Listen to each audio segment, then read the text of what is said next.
daily. You listen to Nothing But Niners. This is Kyle Juszczyk, and you're listening to Nothing But Niners.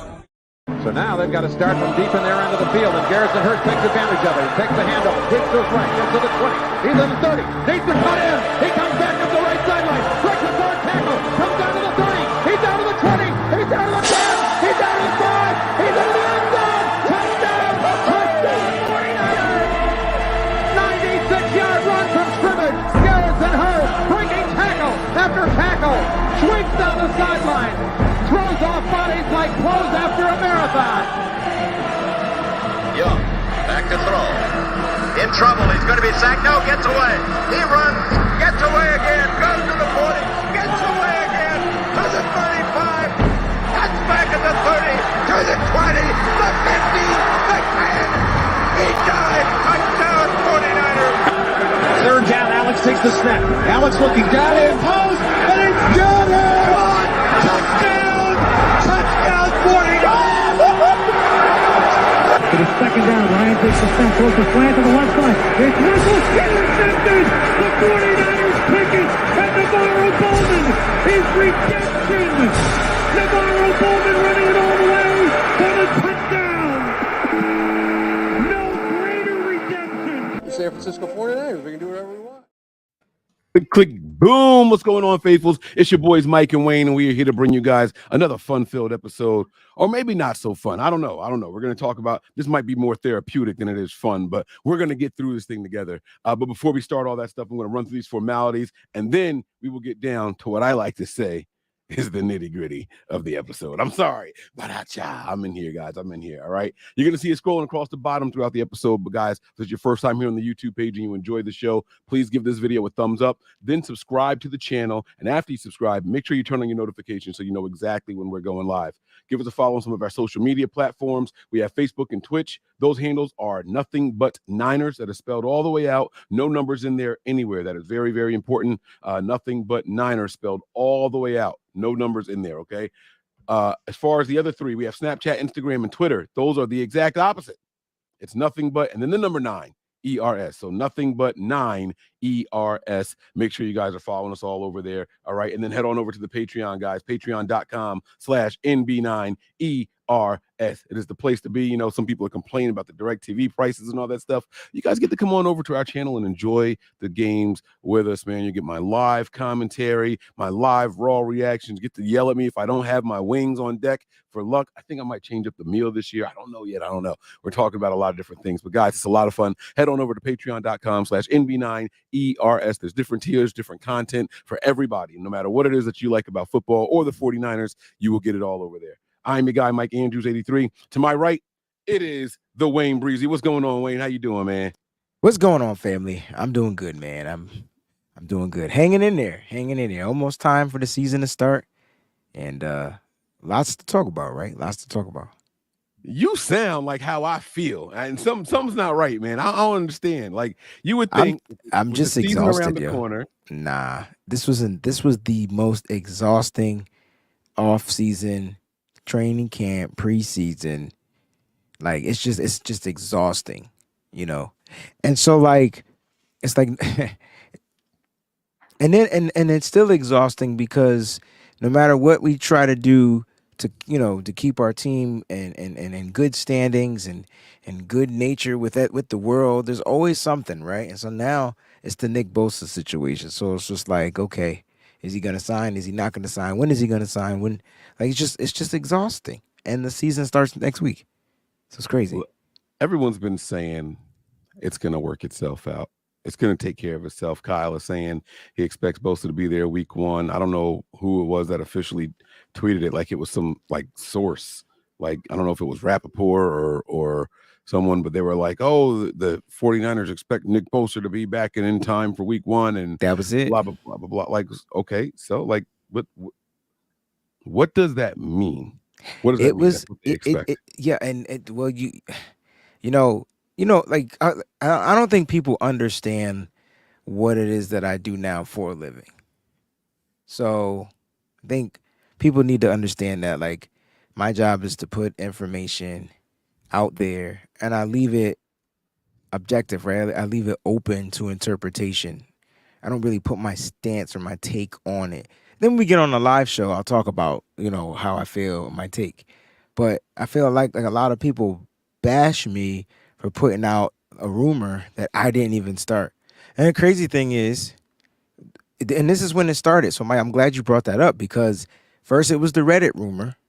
Are you aware of that? The Reddit rumor? I saw the Facebook rumor. I did not see the Reddit rumor. So it's probably the same thing from Reddit, right? So there was a person on Reddit that was like, yeah, I'm the same guy that broke, with my sources that, Christian McCaffrey was going to sign. This is that and the third. And I'm getting my sources telling me that the 49ers and Nick Bosa are not close to it, getting a deal done, blah, blah, blah, blah, blah, right? And I'm like, and then he goes on and says that the Niners may be looking to trade Nick Bosa, right? And so then everybody's bashing that. Oh, they're not going to trade him. That's the dumbest thing. Don't trust people from this and whatever. And I get it, right? But that it's open to interpretation. Like I'm cool with that. But I'm getting bashed for just putting it out, making you aware of it. Like I don't. When I say I'm exhausted on every facet of every level, dude, I'm exhausted. Like I don't even know if I want to go to the games. I just want to sit home in front of my TV and just watch the 49ers win or lose. Like I think that's kind of where I am. That's how exhausted I am. So what happens is those kind of posts are going to bring out the most passionate of passionate people. Understood. And they're going to tell you that if they agree with what you're saying, I'm not even saying it, Mike. No, I know. I'm saying if they agree with the post itself that says that someone heard that this maybe could possibly happen, I see where you're going. And they agree with it, then they're like, okay, cool. I thought this anyway. You might get a like. Right. No, right? It's not even about getting a like, but I know where you're going, and I love it. But watch, right? I love it. But then that same exact post with you just sharing the information that you have seen, that same exact post of the person with all the Nick Bosa jerseys and tattoos and 49er tattoos from head to toe, and they have a whole 49ers den in their house dedicated, and they're passionate about this. They're going to say, see, Wayne, this is why I stopped following you 2 years ago, because all you do is share BS like this. And you sitting here spreading bad news, and they're going to say you're saying things that aren't true, even though you didn't actually say anything, you just shared it, right? And then one person is going to see their response, and that's going to get a whole bunch of likes, and they're going to say, yeah, man, every time I turn on Wayne's channel, now it's turning into the Wayne Complain post, because the passionate people about Nick Bosa are going to type just how much they don't like the idea of what you're saying. Now, but they love the idea of a person that I've never even heard of, and that's Jay Dumas' report, right? I don't mind calling people names out. You put the post, I can call your name out. All right, so he puts out the next day, the very next morning after that rumor happened, that from his sources that he expects. He didn't say that the 49ers expect. He said he expects the 49ers and Nick Bosa to sign in the next 48 hours. Well, Mike, guess what it is right now? My watch about to die. 48 hours later. Yes. Now, I'm hoping 9/1 is the date, which would be another significant, because I don't feel like any player to this magnitude has ever held out this late. Here's the truth, right? Everyone's going to say, oh, it's coming in the next day or two, because eventually it's going to be true if you say that, right? Eventually it's going to be true if you say that.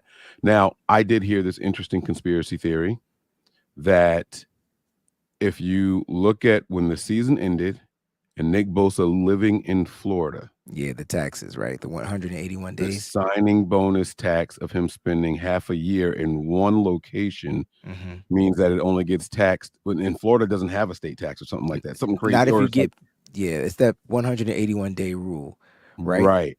And so they were trying to calculate from the end of the season to the time there. So I don't know the date of the NFC Championship, but they were trying to surmise that and saying that he has to hold out for that number of time in order to get the big tax break, which could be worth millions. Now, me and you, guys like us, right? Like, we gonna stay our asses home a couple more days for another $6 million in tax. Absolutely. It's not even a question. I don't know if this is the factor, but it could be. But a guy like Nick Bosa, who's about to get a massive deal, can probably also just say, hey, don't make it part of my signing bonus, or make more of it my signing bonus, which the team will probably like, because then they can spread that out throughout the course of the contract and things like that, or put it in incentives that are makeable. Like I just don't, you don't know what to believe. Everyone is speculating on it, and that's what we're here to do. That's what we're here to do. We're going to talk. We're going to speculate on a whole bunch of different things. We're going to have conversations about the 53-man roster and all that. But I'm here to tell you this. Stop reading the comments. Stop reading the comments, bro. I mean, you post too much to read all the comments. Well, I mean, I like to interact, so you can't tell me to stop interacting. I'm an interactive person, right? That's what makes me tick. So like that, like even as a teacher, like I wasn't boring. I have to interact. If I ask you a question, I'm gonna get into it. You give me a response, we're gonna go back, you know what I'm saying? So like it's hard for me not to interact. Plus you gotta interact. Certain things I stay away from. If I'm attacked or whatever, I leave it alone. But you have to remember that in 2023, the hate is much louder than the love. Oh, the hate is much louder than the love. Always. So the way I look at it is this, right? I did the 53-man roster. Forget that. I'll even do something different. I'll do something different. We did our emergency broadcast when they said that Trey Lance was sitting out from that practice. And I don't know if you ever went back and watched the beginning. I know you weren't there at the very beginning, but I started it with, guys, Trey Lance has been traded. I'm looking for confirmation, but Trey Lance is traded. Don't believe whatever. Like, I went right into it, right? Mm-hmm. And there were a lot of people saying the Niners wouldn't trade him. That's stupid, blah, blah, blah, blah, blah. It doesn't make any sense. We're not going to get anything for him, right? Those were the initial comments immediately. But 3,000 views and 7 negative comments, it's not even 1%.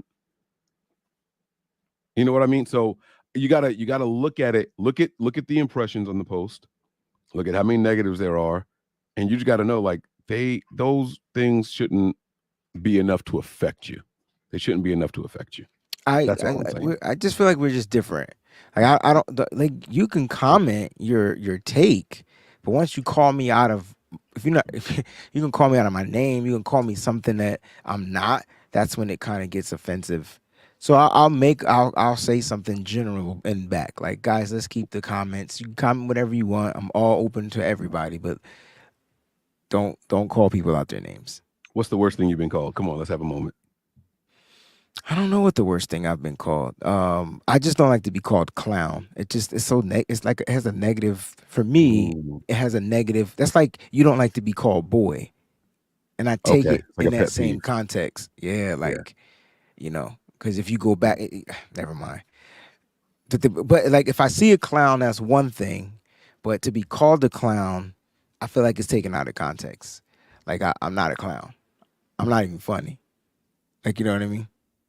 I don't think I feel you. I figured deal you, man. Okay. On my NORE, we back. All right. I got to do it. I got to reel you in. We do have to talk some news, and we're going to get down to the meat and potatoes. This episode is about lifting the cloud. Right now, our moods are a little down. They're matching. I don't know if I like this, man. Normally, one of us are up, the other one's down, and then we can work our way and meet in the middle somewhere. But both of us are a little lax right now. I think we're just exhausted, weird. Mike. It's weird. And we need a surge in Pittsburgh. I think real football that matters is what will get us back to at least get me. But I'm usually energetic, but it's hard to be energetic when everything is so negative. Like the 49ers can't even have a general positive practice because now we're dealing with a bunch of injuries, right? And then on top of that, Nick Bosa's not there. And then you got to prepare. I'm just telling you, it's like a bunch of negatives surrounding everything. And so like we couldn't even enjoy the 53-man roster. I mean, it was kind of boring because you already knew who was going to make the team because remember, Mike, I kept saying during the draft, like our team is stacked. Like, so like it's really hard for people. It's going to be hard for players to make this roster. Now, 7 out of the 9 drafted players ended up making the roster. 2 are not going to be playing this season. They're on the IR. Well, and one is on the PUP, the other's on the IR, but Darrell Luter Jr. may play this year, and I think he's going to be on the super PUP. I think he's going to get Kalia Davis, if that makes any sense. He said the super PUP. Well, you know how Kalia Davis was on the NFI last year, Yeah. and then they just made sure he stayed on there. Is what I'm trying to say. I think that's what Darrell because they don't necessarily need him. Like that, like they don't need him this year, and I think he'll whatever the injury he suffered during training camp, he'll probably be that red shirt guy. And then next year they'll roll out with him if he comes back into camp, good to go. But they did their due diligence in the draft. They drafted players that they felt like they can develop and that they typically won't need in 2023. And some of them they'll be able to utilize, and some of them they won't, and that's cool. They'll develop, but the 53-man roster was pretty much we kind of knew what it was. I want to do something a little different this year, breaking down the 53-man roster, and this will be quick, but I want to hold myself accountable. Now, I went back and I saw one negative comment on my 53-man roster video, my projection video. Okay, and it was, Mike, you're doing too much. You're looking for hot takes. You be reaching. And this is why I don't like your show no more, and blah blah blah blah blah. Like it was one of those kind of posts, And I said, bro, I got 4, maybe 5 picks wrong, and 2 of them I told y'all probably wouldn't happen, but I would like to see it. But how's that reaching? Well, like, do we understand the terminology of reaching? No. Well, and that's the thing. So people try when they want to affect you, they want to say something that they think is going to hurt you. You understand what I'm saying? And these are the like little buzzwords. You a clown, right? What was the other thing? Sexuals, like transsexuals or bronzexual, and all, right? Like these are those West Coast idioms that get thrown around. What's the other thing that they say? Delusional. Oh God, West Coast folks love that delusional shit, right? Like these are the words and the phrases that they throw around to try to affect you. But I'm from Jersey, bro. That you got to do a lot more than that to affect me. But I do want to share where I was wrong. Okay, so I had the Niners keeping 6 original wide receivers. I had Ayuk, Samuel, Jennings, Bell, and then I had the 2 vets, Conley and Snead. I thought they showed more. I thought the Niners would IR Danny Gray. I thought the Niners would IR Sam Womack. I mean, not Womack, McLeod. I thought they would IR McLeod. And I didn't think anybody else really was going to make it. Well, I was wrong. The Niners ended up keeping Debo, Ray, Jawan Jennings, Ronnie Bell, Brandon Ayuk. 5 plus Ronnie Bell.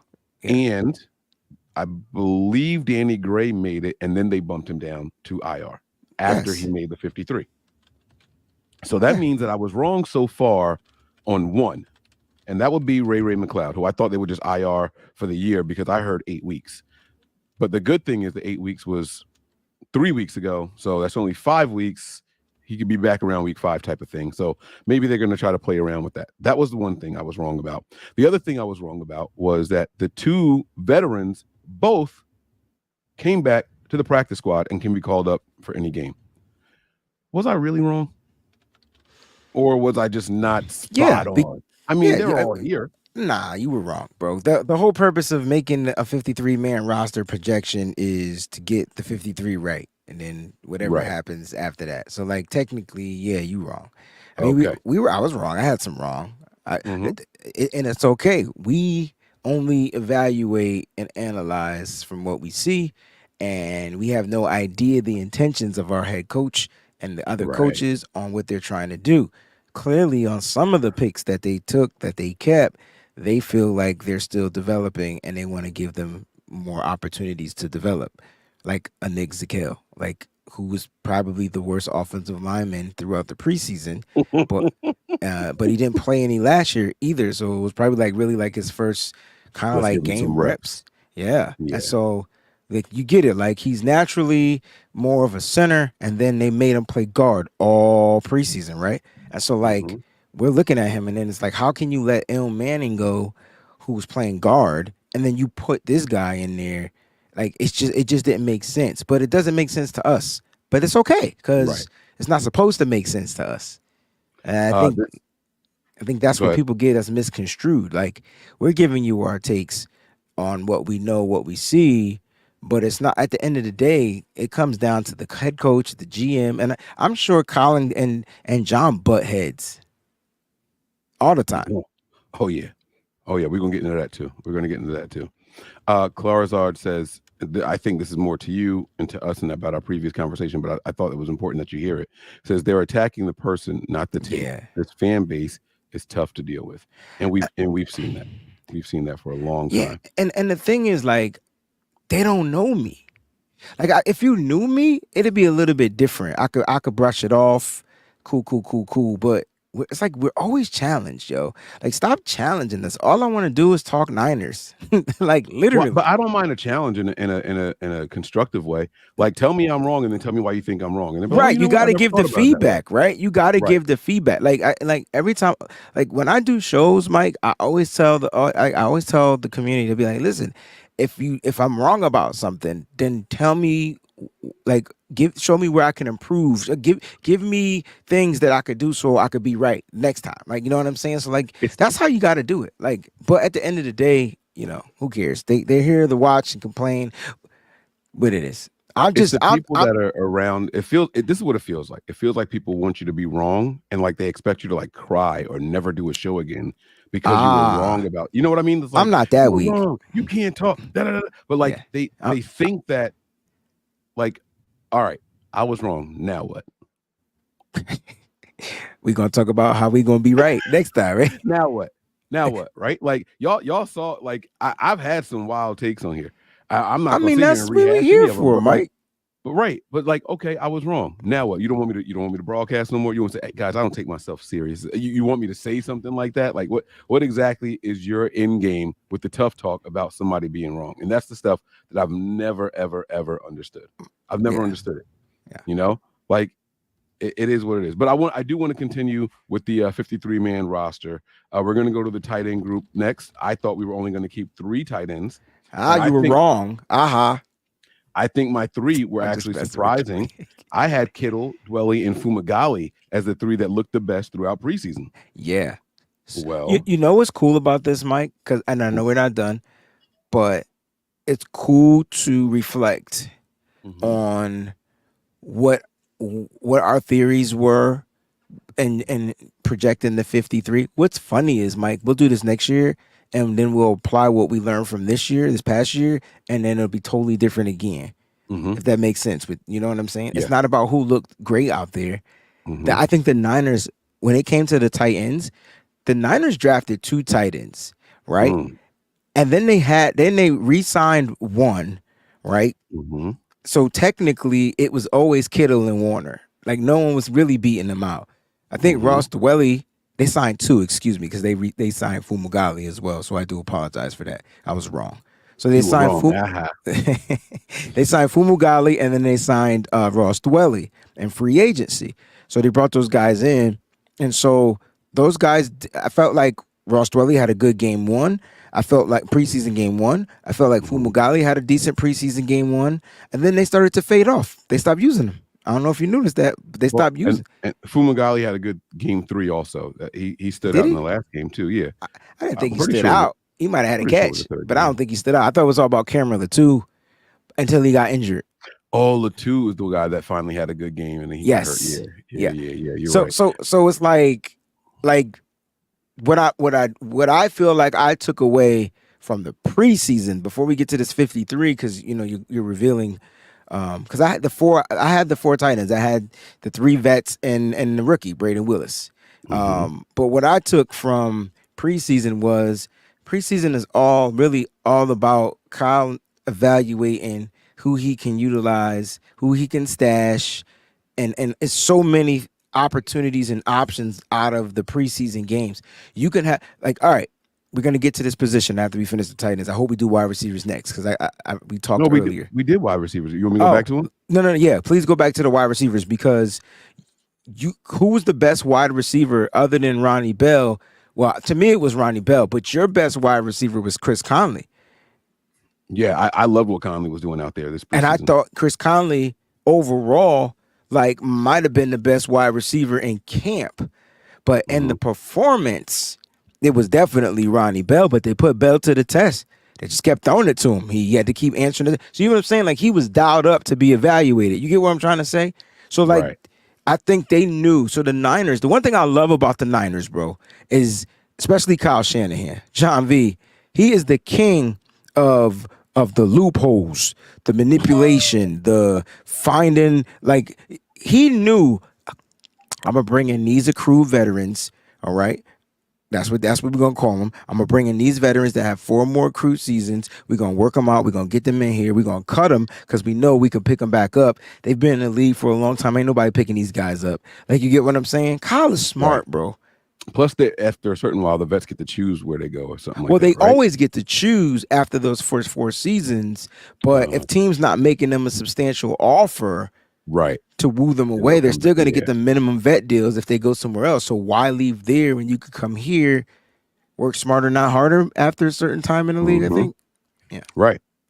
Now, also, I'm reading you guys a 53-man roster as it stands today, not what actually made it, because there were significant changes after day one.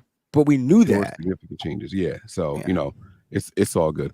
So you wanted me to go back to the wide receivers. Well, you did. I just wanted you to touch on your favorite receiver and how he was a practice squad candidate opposed to actually making the roster. Right. Yeah, right. The 2 vets you mentioned. He was very, very solid. I liked him.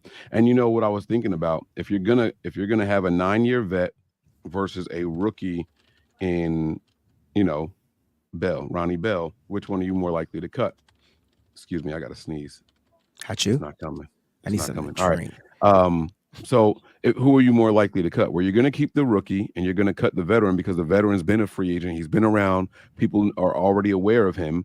And those same teams that are cutting are going to also be cutting some vets and some rookies that they like and hope that no one signs them. So that's the right time. It's roster politics. It's positioning and timing as well. You know what I mean? As usual. Yeah. So I think it was, you know, I think hindsight is always 20/20, they say, right? But it would have been safe to assume that, hey, they can cut him and then bring him back as a veteran on the practice squad. So for me, Mike, when I was doing my 53 this year, I didn't get a chance to do it with you guys, but when I was doing my 53, I sent it to you. That was my thought process. I'm trying to learn Kyle. Oh, like that's a different story. Don't get me started. I'm trying to keep people on my side today. I want people to be on my side today. Don't do that. Don't do that to me. So, all right, we're gonna fast forward this really quick. So, so let's get to the linemen because that's where we are. I had Kittle, yeah, Dwelly, and Fumagalli. They actually really like their tight ends this year. They got Warner, Willis, Kittle, Dwelly, and then on the practice squad, they even have Latu. Now this, No. I'm sorry, Fumagalli Latu is on IR, but Fumagalli is on practice squad. I really, really, really like what they did. Now, did Latu make the 53 and then they bumped him to the practice squad, or did they put him on the IR right away? Season-ending IR, yeah. The 4 players on the season-ending IR: Shane Gonzalez, the kicker, Cameron Latu, AJ Parker, cornerback, and my mind's drawing a blank on the other. Taylor player. Hawkins. Taylor Hawkins, the safety, had the broken hand. Yeah, sorry. So those are the 4 players that were designated to season-ending IR. Robert Beal can come back. So Robert Beal, because he made the roster and now is on the IR, he's eligible to return week 5. He'll be able to practice, week 5, and then they can bring him back. You know what I'm saying? Now here's the thing with the IR, you guys got to remember, you can only bring a player back twice, and you can only bring back 8 players in total. So last year we messed up.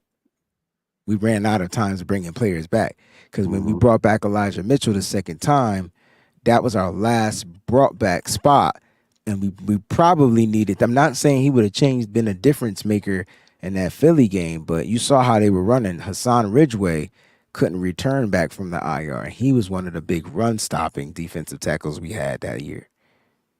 Right. Okay. All right. So that's cool. Danny Gray made the 53. He also made the 53. Okay. He's on short-term IR too, the 4 weeks. Yes. Yep. All right. So the tight ends that I thought would make it are all here in some shape or fashion. And I liked Warner. Wasn't mad about them keeping Warner. I was saying all along, I hope they find a way to stash Latu. I said, if I'm the Niners, I guarantee his contract for this year, and I find a way to make him live on the jug machine. If he just learns to catch consistently, he can be a top 5 tight end in the NFL. I'm saying that right now. I've been saying it. I'm going to keep saying it. He just has to learn to catch consistently. You don't have to be the best catcher in the world. George Kittle is one of the top guys with drops in the NFL every year. It's okay. It's okay.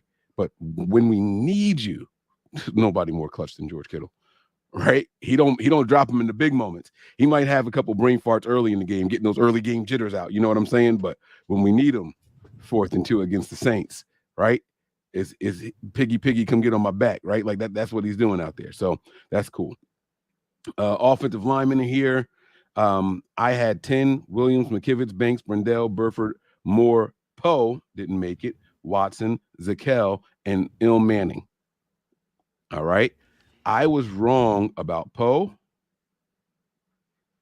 Il Manning, and Watson's here, but I don't remember if Watson was here. Watson got brought back to the practice squad.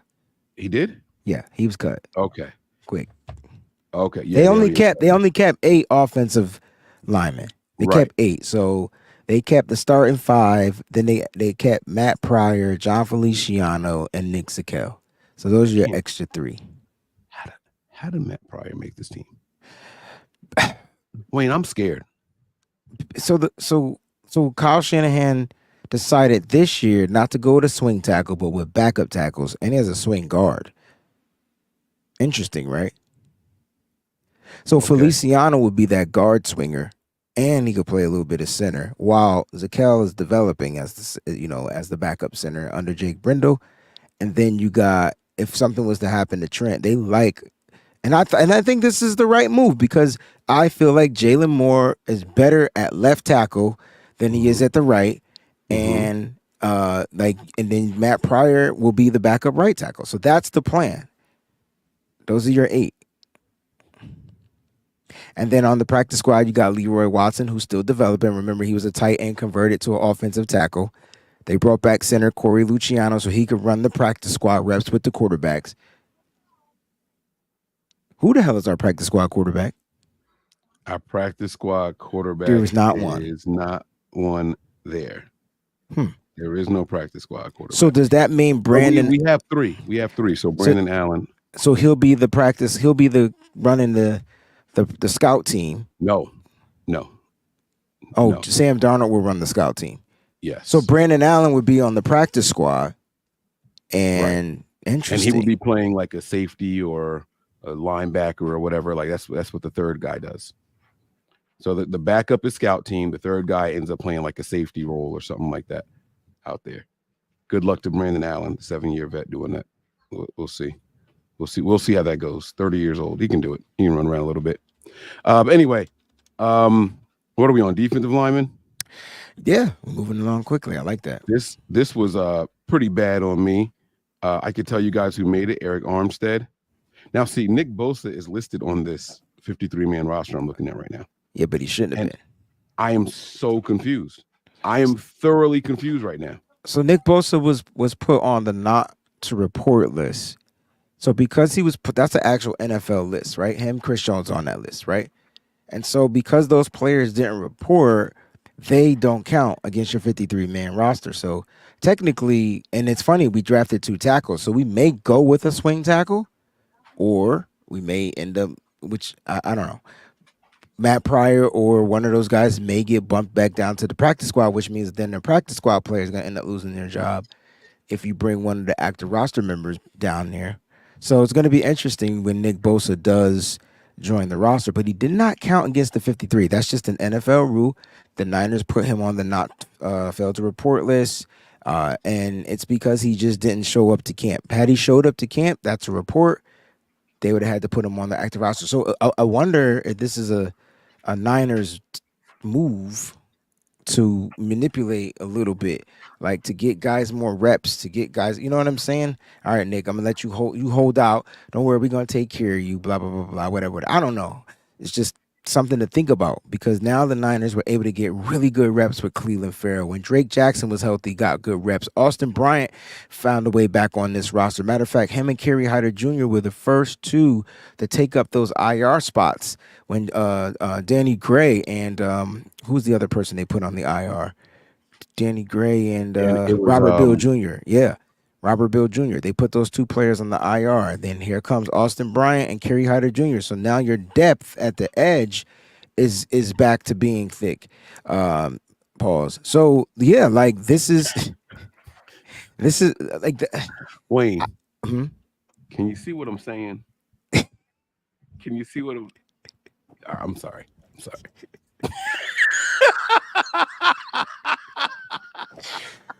So now that the depth is back, because when we on the 53-man roster, Mike, there's literally 3 edge rushers, and I think that's why you were scratching your head. Like there was 3 edge rushers on the thing, and Robert Bill hasn't taken one snap in preseason.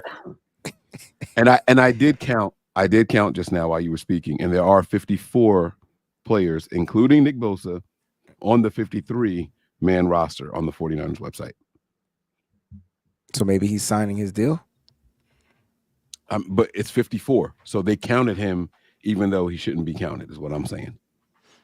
They did include him on there. I mean, it could just be an error on their behalf, but I don't think they counted him because they would have announced him on their original 53 when the report first came out. Right. No, I know that, but I'm just saying that they purposely put him on this list. On like whoever is in charge of making this list purposely put him there. It's not like they only had 53 and they left someone off. What I'm saying is the real 53 that are currently there in reporting are on there, plus Nick Bosa is listed there as well. Okay. It's 54 in total. Okay. All right. So good. Well, I thought we were on the defensive lineman. How did we get here?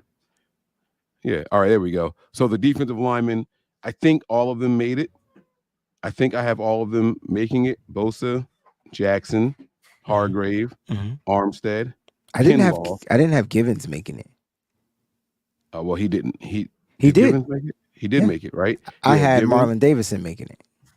Oh, okay. So my one that's wrong is Beal, but they put him on IR to return. I knew he was injured, but I thought he was gonna. Oh wait, but he did make the original 50. I was right. Fuck y'all. I'm sorry. Beal did make it. Now what? Kalia Davis did make it. Right? I didn't have him making it either. Farrell made it. Farrell made it. Yep. Cleveland Farrell. Yep. Givens didn't make it. Givens did make it. Oh, he did. Oh, that's right. He did. But McGill did not. Right. So I had Ty and I had Marlon Davidson over Givens and Kalia Davis. Those are my mess ups. But McGill did make the practice squad. So what? And so did Marlon Davidson. What? So we can evaluate some defensive linemen, Wayne. Huh? I mean, we can. Listen, like, man. Again, we didn't put together our 53-man rosters in the way of the mind of what Kyle Shanahan is thinking. Like, and at least I didn't for the defense. I really was going off. Marlon Davidson was a monster in preseason. There was not. Hey, Marlon Davidson.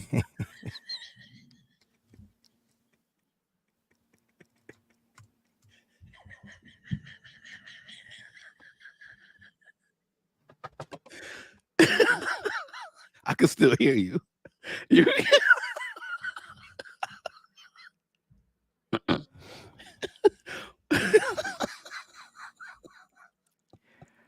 Damn, boy, you made me drop my. I'm sorry, Marlon Davidson. Give me a drink. You were saying something about Marlon Davidson. Yep. You like what you saw from the young man. I did, man. On to the linebackers. All right. Where'd it go? I lost. I had 6 linebackers. Did you have 6 linebackers? I had 6. Did we have the same 6 is the question, though? I know one of my guys didn't even make the practice squad, and that's where I was wrong. McCrary Ball. Yeah. Well, I wonder if he was given a deal. Remember, once they clear waivers, they're free agents. So it's not that the Niners might not have tried to sign him, but the Jets might have had a better offer because the Jets didn't clear him off waivers either. See what I'm saying? Right. Yeah. So they had Warner Greenlaw Winters. I'm sorry, I had Warner Greenlaw Winters, McCrary Ball, Burks, Flanagan Fowles. All right. They had Winters, Warner, Greenlaw, Graham, Flanagan Fowles, and Burke. So I had they swapped Graham off of my list. They swapped Graham with McCrary Ball off of my list. You're right. Now, what were the 6 that you had? Everybody Do you except for remember? Ball. You had everybody. I had them all right. You Okay. had Ball. I didn't have Ball. Got you. Okay. All right, cool. But I thought Ball would clear and make the practice squad. So technically, he cleared waivers. It's just that But he signed somewhere else. He signed with the Jets. And, I feel like when we're going to lose defensive players, it's going to be to the Jets or the Texans because of the familiarity Exactly. that these guys have with them, And when we lose offensive players, they go to the Dolphins. You ever thought about that? I have. Miami, Green Bay every once in a while will pick up a guy, and so will it happened. The Rams. Although we did lose two of our guys went to the Cardinals. Yeah. To the Cardinals. We lost. All right, so DBs, I grouped them all together. I had 9. I think all 9 actually made it, except for I did not have Isaiah Oliver making this team. I don't know what he told. I think I must have had 10 because I think I had 6 DB, 6 cornerbacks, and 4 safeties. So I had Oliver making it. I had Ambry Thomas making it. Who extra did I have on there? I don't know. I gotta find my list. Okay, so Oliver made it, Thomas made it, Ward made it, Womack made it, Limor made it. All of them. I had all 5 of them, and then 4 safeties. I had all the safeties right, but I added an extra DB, and I'm trying to figure out who that damn DB was. Odom made it, Hufunga made it, Gibson made it, Brown made it. Yep, had all of them. I had that right. They only had 9, so I had an extra one because everyone that Oliver was the extra one. You didn't pick Oliver though, right? I only had 9. There's 10. Right, but I had 6 corners. So who the hell did I have? I had Oliver. I had somebody backing up Oliver. Oh, Deshaun Jameson. That's who I had. I thought he was gonna make the roster. Jameson, yes. I think I had Jameson on mine too, right? Is he going across the bottom of the screen down there? Yes, he is. So they had 9 total. I had 9 DBs. Mm-hmm. Who didn't make it off of my list? Jameson. Yeah. So swap Jameson for Oliver. That's where my list was wrong there. Specialist, this is where I knew I was going to get it wrong. I knew they were going to keep a kicker on the active roster, but I said based off of what I saw from preseason, I wouldn't keep either one of them. They're both injured. Let them both go. Let them rest a year. You got the rights for Moody. You can get him back next year. I know I was never confident in them, but they ended up putting him on the 53-man so they can get him back during the season. And, in hindsight, that's an actual good decision. This kid is going to have to get used to pressure quickly. The one kick that I did see him make, he barely made it in, that game winner on that last drive for in game 2. Mm-hmm. That last drive in game 2 for the game winning kick. Barely snuck that inside the right upright, but he got it there nonetheless, right? So they're gonna have to do something to build his confidence. I don't care what you do in practice. If it doesn't translate on the field, it's not gonna work. You're missing extra points, you're missing field goals. We got to do something. So I like that they. He's got to go out there and kick, Mike. He's got to kick. Yeah. That's what I'm saying. I like that you put him on the list where he has to come back, and he is going to get a chance to do it again and again. Yeah, he has to go out and kick. There's nothing you can do to prepare him. If he's kicking him in practice and not kicking him in games, then clearly. You mean to tell me that? Never mind. Okay. No, they're going to develop the kicker. Yes. Wing. I'm not doing it. Do you see what I'm saying? I don't. Do you see what I'm saying? You see what I'm saying. So what you're saying is the only way to develop the kicker is by players getting reps. Is actually getting on the field and playing, not in practice. Isn't that the theory? I know you want to put your best players out on the field, but okay, I guess it's okay to develop certain positions. That's cool. Yeah, mid-round picks are more valuable than the early ones. All right, so that's it. That was the 53-man roster that we had for you guys. But I do want to get to some other, the topic of discussion here, lifting the cloud. I don't know if you guys were able to see the image that we had for today, but it was a picture of Levi's Stadium, and it's just so cloudy over Levi's. Now it's blue skies, some white clouds, but it's still cloudy. And there's this cloud, there's this aura around the 49ers right now. And I want to be clear. I'm not down because the 49ers traded Trey Lance and moved on from him. I don't care. In fact, I'm one of the guys that, I thought he was going to make the team. I thought he was going to be the backup. And I got the Niners as Super Bowl favorites coming out of the NFC, right? The Niners were one of the best records out of the NFC. That didn't change for me. However, I did see people saying that after they traded Trey Lance, here comes a 9-win season. And I'm like, well, did y'all expect him to beat Brock Purdy out after they told y'all I just didn't get that. But I started seeing some of those record predictions coming down. I didn't quite understand where that was coming from. I haven't done that. But Wayne, I want to ask you this question. Did you see Trey Lance's? I did. You saw his presser? I was going to say his jock strap. How'd you see that? I didn't see the jock strap, but I saw his presser. I'm kidding. You saw his presser in Dallas? Yeah. See, I didn't care because he's not here, right? And that's not a knock on you, but I want to be very clear with where I stand as a Niner fan, right? I don't like what they did. I don't like how they use those picks. All of that, the whole situation for that position, for that player, it's all fucked up. All of it has been. Can't change my mind about that, right? But I'm not I got to make sure Trey Lance that I don't care. He's not here. I'm not watching it. I'm not watching a Dallas Cowboys presser ever. I didn't see a highlight of it. I saw the highlight of Jimmy Garoppolo's thing coming across the timeline, but I have no idea what Trey Lance said at his. I heard Kyle talk about it at his, and Kyle said that he watched it in the cafeteria while he was on his break or something like that, right? Was there anything that we should have been watching it for? I mean, you could be a fan of a fucking player from another team, Mike. So you choose not to be. I choose to be. So I watched his presser. I wanted to see if he was the same. I wanted to see if he was the same person carrying himself in the same way he did as a San Francisco 49er, and he is. He's not bitter about. He's not bitter. He didn't sound bitter about anything, and he might be in the same damn situation. At the end of the day, I know week 5 we better whip their ass. I know that, right? Because if we don't, y'all not gonna like any show I'm on. So, I do like other players, right? I don't watch their pressers. I only watch pressers for the people on this team. I'm sorry. And that's not a knock on anybody. Like, I completely understand. That was probably one of the Cowboys' most watched pressers, if we're being honest, because a lot of 49er fans went over to view it. I mean, I didn't watch the presser. I just watched the clip of Trey Lance. That's what I mean. I didn't tune into their thing. I just watched the clip of him. I don't care about anything else. I just want to make sure he's good, man. He's still a young kid, and he's somebody that I was high on. So at the end of the day, and I think what was my point, like, there's nothing I could do about it. He's there, right? There's nothing I could do about it with him being here. I can talk him up. I can gas him up. I can try to rally some fans support for him, right? But there's nothing. I'm not talking to the Cowboys fan. I don't care about them.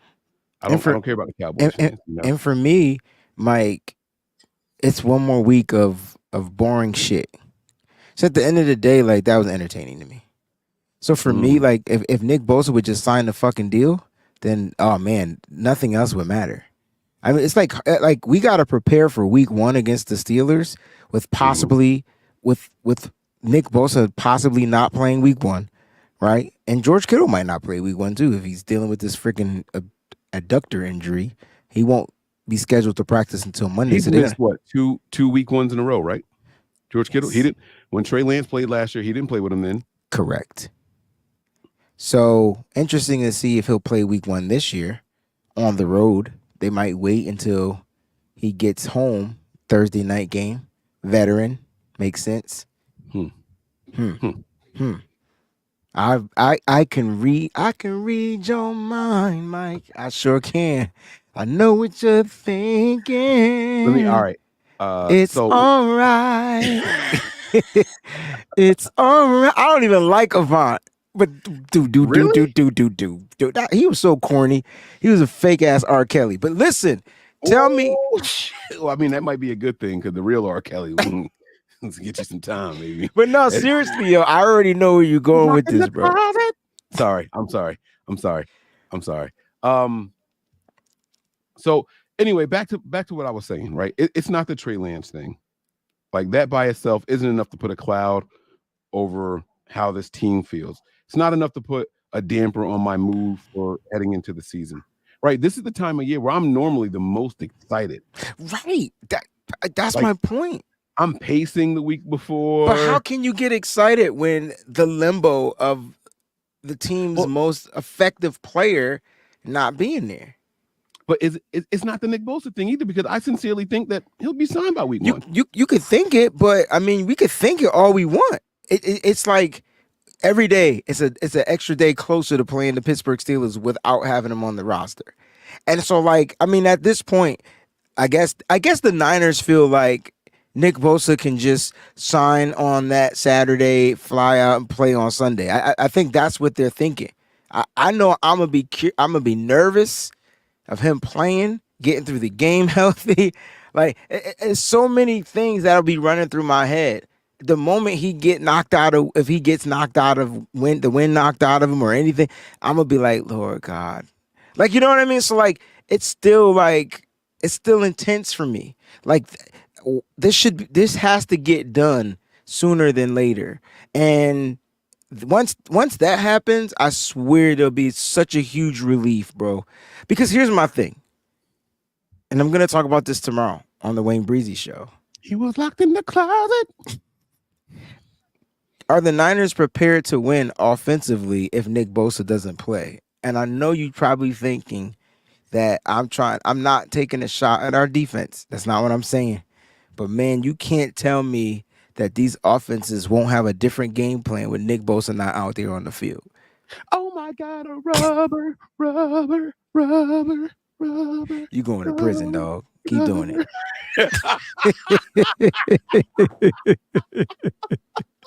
No, I completely agree with what you're saying, right? Like, they're going to give their quarterback some more dropbacks. They're going to be able to throw the ball down the field a little bit. He'll have better. Time. Like, the pressure not the same. You know what? And it's for me, I want our defense to be number one, but it's going to take a while. It's going to take a minute for them to get back to that spot. It's going to take a minute. Now, they might come out guns blazing. I see the defense is stacked. You could be stacked, but not as dominant. Does that make sense? Would you feel more confident if Jimmy Ward was still back there in the secondary? Nope. I think what made Jimmy Ward better was the fact that we had Nick Bosa. That's my point. That's my point, bro. Oh no, I think Bosa has the biggest effect of the other 11 people on the field. That's crazy. That can't be. That's a problem. So that's a problem. Yeah, I agree. And here's the bigger problem for me with this whole Nick Bosa thing, right? And like I said, I do think he'll be there week 1. But here's the bigger problem for me with the Nick Bosa thing.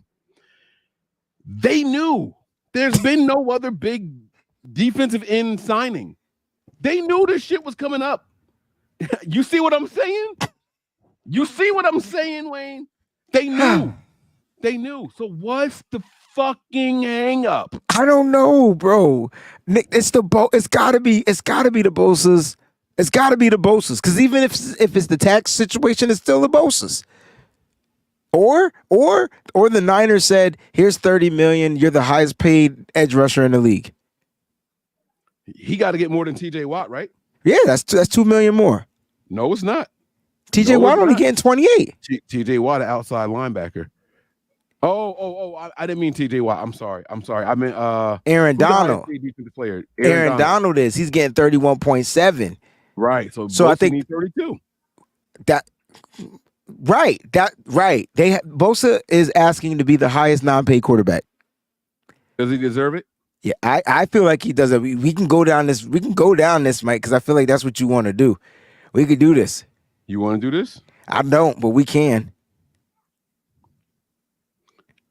I'm just asking you. I'm just saying. Defensive player of the year. Aaron Donald was defensive player of the year. He became the highest non-paid quarterback in the league. Nick Bosa, has TJ Watt won defensive player of the year? I was going to say yes. I thought it was Aaron Donald. Has Myles Garrett won defensive player of the year? No, never. Okay. Team in trash. Hold on. Damn. Let me see. No, it's not a knock. It helps when they're good. All right. So career highlights and awards. Oh yeah, NFL Defensive Player of the Year in 2021. TJ Watt. And he plays outside line. Cashed in. That's my point. And then Aaron Donald became it again, right? He became. No, 2021 was him. 2022 was Bosa. No. I mean cashed in as far as when they got paid. Oh. Oh, let me see when Aaron Donald got his. Because that's what I'm saying. Like I think you know what? Aaron Donald was defensive player of the year. God damn. It's like a couple of years in a row. Motherfucker's good. 2017, 18, and 20. And he got that contract in 20. Okay. So TJ Watt got his contract in 21, is what you're saying? TJ Watt got his contract last year. Right? Okay. Now I think I think, if I'm not mistaken, his contract is greater than Aaron Donald's. Rubber. I'm gonna get that out my head. I can't. You have to get that out your head, Mike. I will go to work and just blurt that shit out in the middle of corporate, and I'm gonna get fired tomorrow. Yes, you are. And you could come work for Wayne Breezy though. But no, seriously, Mike, check this out. All right, 4-year contract, $112 million, $35 million signing bonus, average $28 million, guaranteed his signing was $80, free agent in 2026, which means he got it in 2022. What Aaron Donald's contract was. Okay. His second contract. Oh, let me type Aaron. Because I feel like Watt's contract is greater. I think the money per year is less though. Aaron Donald was a 3-year, $95 million. See what I'm saying? $25 million signing bonus. Here we go. Average salary was 31.6666. But the contract is less money because it was less years. He's getting more per year. But he's getting more per year. But still, overall, the time the contract is less. He's an older player. Blah blah blah. Second contract, whatever. So in the long run, Watt can make more money. Is what I'm trying to say. Because his contract's worth up to whatever you told me, 112. Mm-hmm. Well, Nick Bosa's contract is probably going to be worth up to 130, and they need to find a way to make him make over 30, and just give him $32 million. He can average less than 30 a year if they give him something crazy like a $60 million signing bonus. Correct. Right? But so how can we give him a $60 million signing bonus? He was locked in the closet. I don't know, bro. Yo, we over the cap. Like, I mean, I know it's $18 million is counted for this year, bro, but I don't see $60 million. It won't affect the cap this year. If anything, it'll soften it. But man, we are back loaded. And you have his $18 million that you could play with, plus the $7 million. I think we are under the cap right now. We are not under the cap. We are over the cap, if I'm not mistaken, by like $1 million, a couple of $1 million. What you talking about, Willis? What you talking about, Willis? Let me see. Different strokes rule the world. I got a confession for you. You was trapped in the closet? What the hell is going on between the sheets in my home? I took it to Mr. Biggs because it's a little bit safer, even though R. Kelly wrote it. Wait. I know the response to that. Baby, wait, let me explain, for it's about to be too late. Oh, I'm about to have a fit. Oh, it's about to be some shit. How did I get into this? I should have never came home with this. You low down dirty woman. What the hell you got? Yo, you can't tell me Mr. Biggs ain't the man. Even though R. Kelly wrote all that. R. Kelly could write his ass off. Yeah, bro. If it's somebody who's illiterate, how he write? Because he was illiterate. He could write. It ain't got nothing to do with you writing. You can't read, but you could write. It enhances the writing. Wayne, if you can't read, you can't spell. If you can't spell, you can't write. Stop. Wait a minute. Wait. You know what he did. You know what he did. What do you mean if you can't read, you can't spell? You can still spell if you can't read it. No, what the fuck are you talking? No, you can't, Wayne. Yes, you can. We about to have this argument right now? I can write a dissertation, but I might not be able to read it. I just get somebody else to read it. No, it's about to be some shit.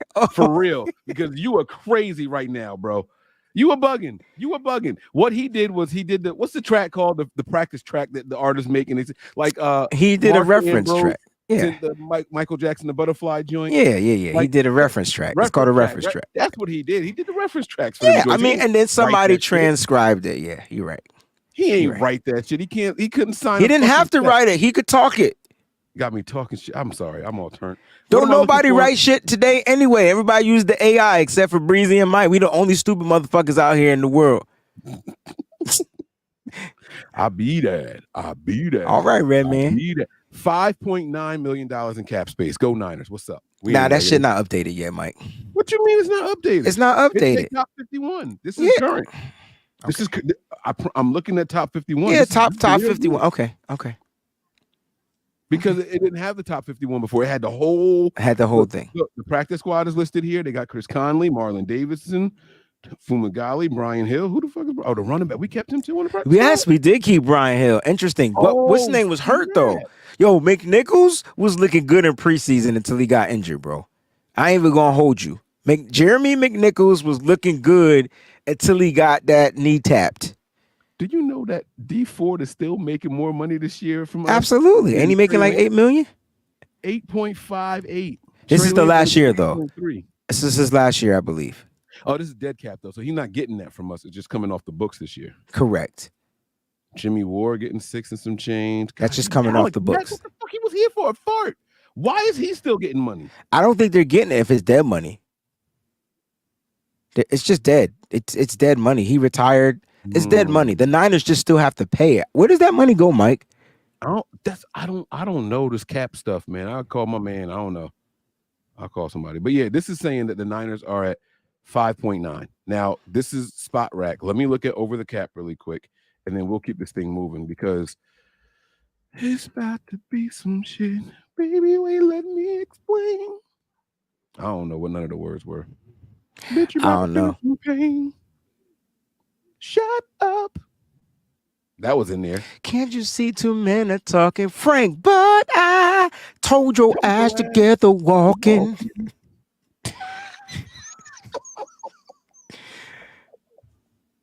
Cause I'm about to catch a case. Nah, I ain't gonna lie to you, though. That Contagious song, though. That's what we sing. You're contagious. No, that's not what we singing. That's not the one we singing. Yes, we are.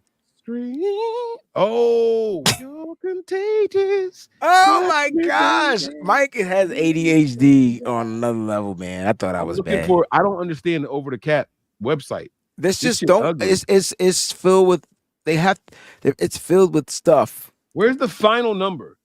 I just won't do it. It just gives me a headache. Spot Rack be crashing. Oh, okay. Oh no, that's a practice squad. Total. That's dead money. All right, I'm gonna do a screen share. You tell me what the fuck I'm looking at because this is pissing me off. And this is what like if you look at what DeMarcus is saying, the top 51 we're over the cap by 1.9 million. That's what I thought, but Mike is saying that we're not. No, I'm about to look at over the cap. So Spot Rack has the 40.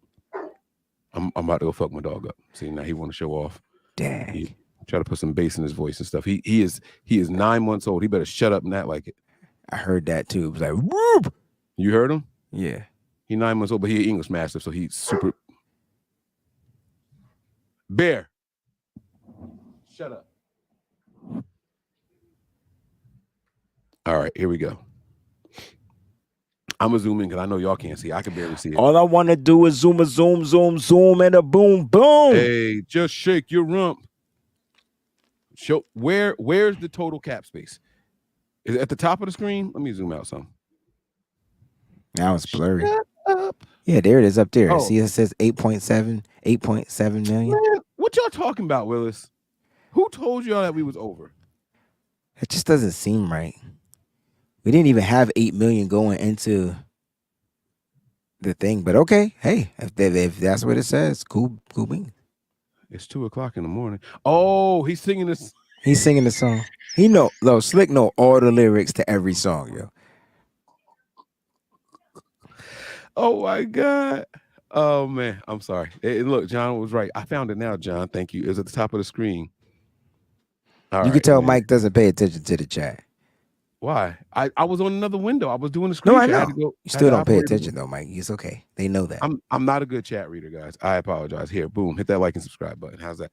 All right, so we got the Nick Bosa thing. I think Nick Bosa is going to get signed. We got the Trey Lance thing. I think it's over with. It's done with. I'm not really too sure how I feel about him being in Dallas. I do know how I feel about him being in Dallas. It's fuck Dallas, but I'll still be cheering for him, and I'm torn about that whole situation, but it is what it is. I don't care. Kyle Shanahan. He's under the most scrutiny he's been in since he's been here with the 49ers. I don't know if people want to talk about that. I don't know if people feel like they're afraid to talk about that, but I have never seen so many people saying that Kyle just needs to go to the podium and say, hey, I fucked up. But he did that, though. He went to the mic and said, I wish I didn't do this. I wish I didn't do that. I put him in a bad position. He went to the podium. He said all these things.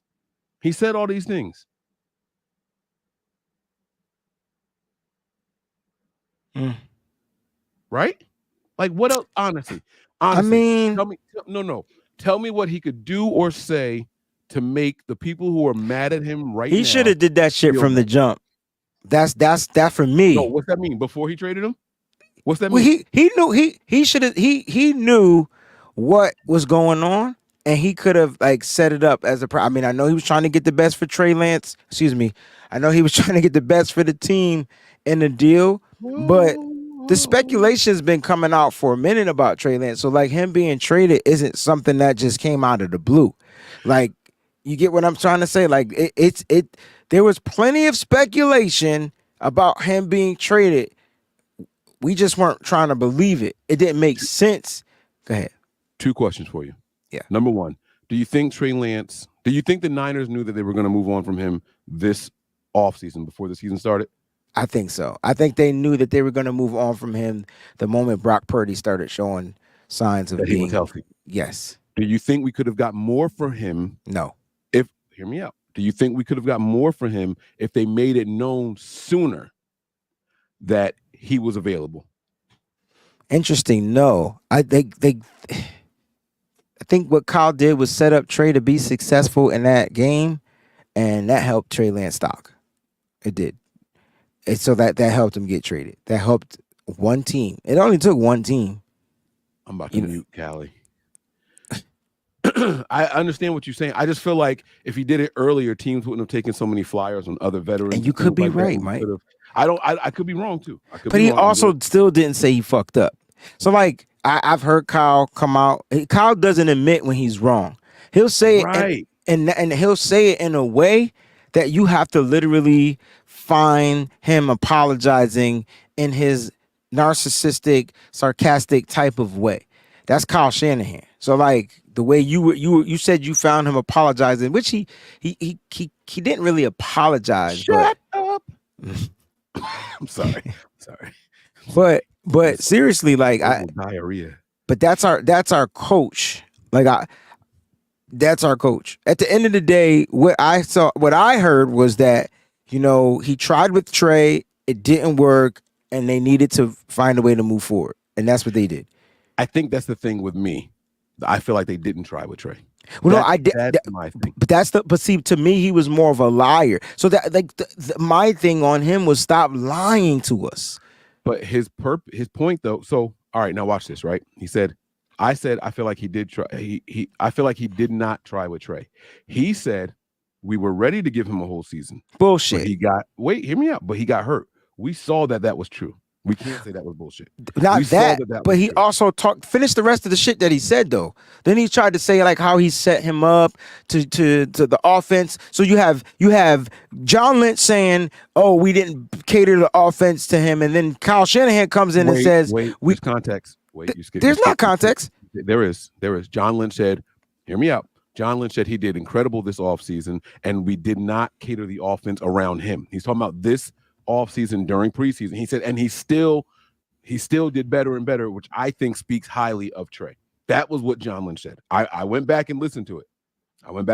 That he was talking about this offseason. They didn't give a fuck about Trey being here. We're not building your strengths. John Lynch went out and said that. And he said, and he still excelled and did better than what we expected, better and better. That's what John Lynch said. Okay. Now you could tell me like Mr. Isley said it. Go ahead. No, I'm good. Shut up. Oh, you're not. Damn. No, because that's not how I took what he was saying. Because if you look at it, they didn't build the offense around Trey. So they made him run. If that's the offense you're talking about, you building, then cool. You talking about year 2 when they gave him the when they put him in there? Yes, that's what I'm talking about. I was talking about something. I'm sorry. You're talking about what he said, and I'm talking about you're saying he was talking about this year, and I'm talking about no, he was talking about Trey Lance's opportunity. Like that's how I took what John Lynch said. He was talking about the opportunity. Then Kyle Shanahan came in and said, we built the offense. We tried to cater to him in year 2 because we were going with him. But I didn't get that. I mean, I know you drafted Danny Gray as a deep threat down the field, but you never utilized it. Another reason why I thought they should have just put Danny Gray on the shelf. Ain't nobody going to utilize him this year. No, but they never even utilized Danny Gray. Like, you get what I'm saying? You watched it in preseason for Trey Lance, and then you swiped it out of the book because he couldn't fucking block? Everybody Come on, walked Kyle. away with hard-ons. Everybody walked away with hard-ons, and we never saw it again. We never saw it again. That for me, Mike, that was bullshit. So, like, you didn't give Trey the opportunity.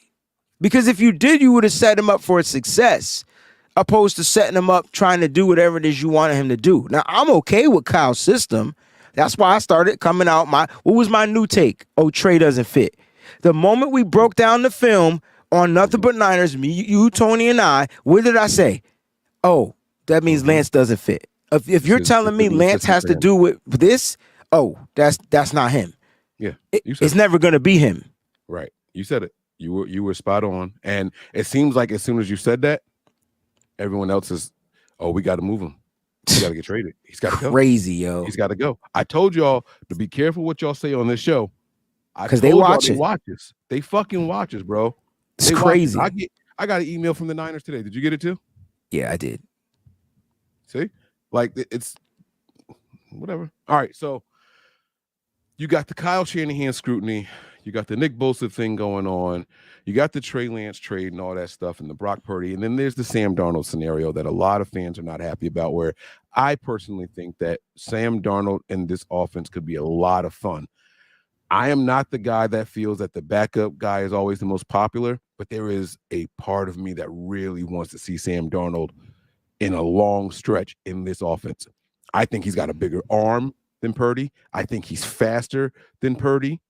I don't think he's a quicker processor than Purdy. He's not more decisive than Purdy at all. I will give Purdy that 1,000 times a day and more than that on Sunday. I never want to see Sam Darnold in this offense. You had a person with a big arm that you drafted and traded up for, and so I don't want to hear that big arm shit. But you're right. But here's the difference between him and Trey, right? Trey would see the first read and hesitate. Darnold's gonna let that bitch rip. And I watched him hesitate in last preseason game.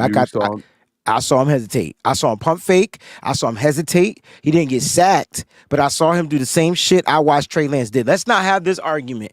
I understand. I'm not gonna argue. I understand that that Sam may do better in this system. I can agree with that, but I hope I never ever get to see that shit happen. So then tell me how you agree with that he may do better in the system. Because I just think he may do better in this particular system. I think this system this system is set up for any quarterback that can make a one-read throw. It's set up for them to win. Right. Now, and that's where I think. But he has to do that, Mike, because when defenses start acting different. When they took away the number one, that's when he looked stupid out there on the field. That's when he looked dumb. But isn't that what defenses are supposed to do? Yeah. Right. So that's why. That's what I'm saying. Yeah. We're saying the same thing. We're just saying it differently. I get what you're saying, and I understand how it's coming off as we're saying two different things, right? I think we both agree that if the first read is there, he will take advantage of it. Yes. But that's what I didn't understand about moving on from Trey, who was trying. If Trey had a better offensive line, he would have looked like the best fucking pick in the draft. Just think about it. You saying that Trey was indecisive. We watched it. I'm not disagreeing with you. A pump fake is being indecisive. You had the read open, you didn't throw it, but he was looking to dial it up. We went through it. You was like, oh shoot, this dude, he trying to hit Chris Conley. Wide open. Mm-hmm. If he had a decent, better offensive line protecting him, Trey would look like house money. He would look like money. And you know who would love that? You think I'm crazy. It ain't Kyle Shanahan. Pete Carroll would fucking love that. Oh, God, no. Pete Carroll would love that. Hey, the first guy was open, but you know what? You made it a touchdown. We'll take that. Or you made it a 60-yard game. It's a game. Totally different concept. Remember? That shit would infuriate Kyle. I'm going to tell you how I know, though, Mike, because you're right, 100%. But this is how I know. Brock Purdy ad-libbed a touchdown, and he didn't throw the right read last year. And I think it went to Kittle or somebody. It was one of them touchdowns. It wasn't the right read. It wasn't the right throw. Was it whatever. I don't think it was that one that Kittle ran the wrong route. And Kyle chewed his ass out. And that's why every time Brock Purdy comes to that podium, what's his comments? It's always the same thing. I do whatever the coach tells me to do. It's like That is how you effectively work and keep a job in this system. It's Kyle's way or the highway. And to me, Mike, that ain't football. Now, I'm not saying that you shouldn't listen to your coach, but everything the coach is preparing you for, there's going to be different variables out there in the field that might change it up. And you got to allow your quarterback. John Lynch spoke about it. What made him like Brock Purdy was his ability to extend the play. Joe Montana talked about it. What makes Brock Purdy exciting to watch is his ability to be able to extend the play when it doesn't all go according to plan. And I watched it too. You watched it. We watched some stuff. So like for me, it was just like, okay, I'm all in on Brock. I'm all in on the 49ers. I'm sad Nick Bosa's not here as of now. I'm confident he will play this season though. How about that? Mm-hmm.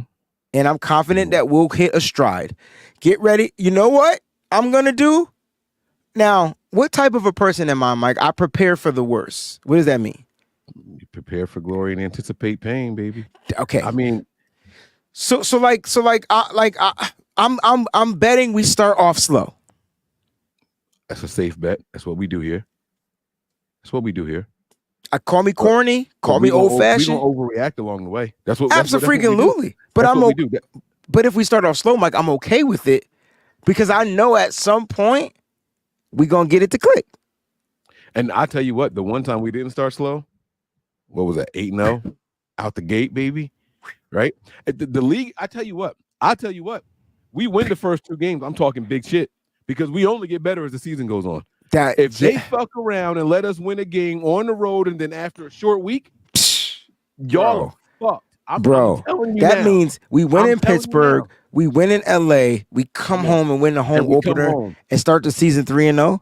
Come on. And then aren't we on a home stretch right there? Like 2 or 3 games? Yeah, we got 3 games back to back to back. Don't play with me. I'll be at the Dallas game. Games, bro. I'm going to the Dallas game too. Don't let us win that. I'm telling y'all, if the Niners fucking come out somehow 2-0, y'all better hope Brock Purdy isn't back all the way. Y'all better hope he doesn't even have to. That's a little bit rusty. Y'all better hope. Yeah. Y'all better hope. I can't wait till we do the Pittsburgh shows. The thing is this. Like the thing is this, right? Like I'm not saying that we're gonna lose. I know people probably like, what? Here go Breezy. No. That's not what I'm saying. I'm just saying I'm preparing us to start off slow. And the reason why, there's only one reason.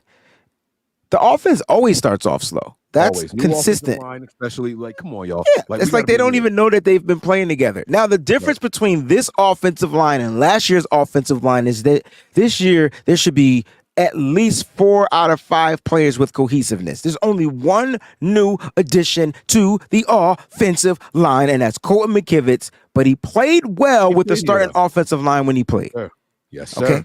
That's it. Yes, so I'm not as worried, but you got to make sure that the run game is intact. I'm hoping Elijah Mitchell is healthy because I need CMC, Elijah Mitchell. I'm telling you right now, I'm creating a shirt.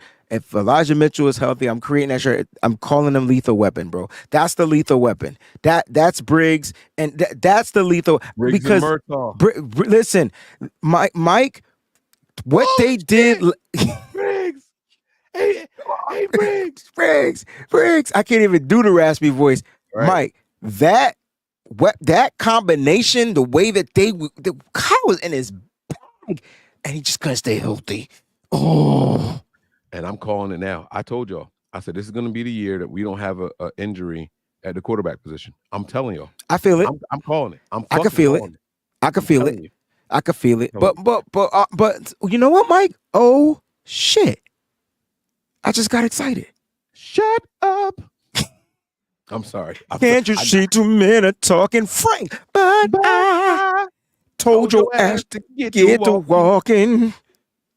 You know you better leave this place, cause I'm about to catch a case. Yo, they was talking about beating up chicks on songs, and music is bad. Yo, man said, then I turned the TV down, cause I know I heard a squeaky sound. Let me stop, man. Let me stop. Come on, Riggs.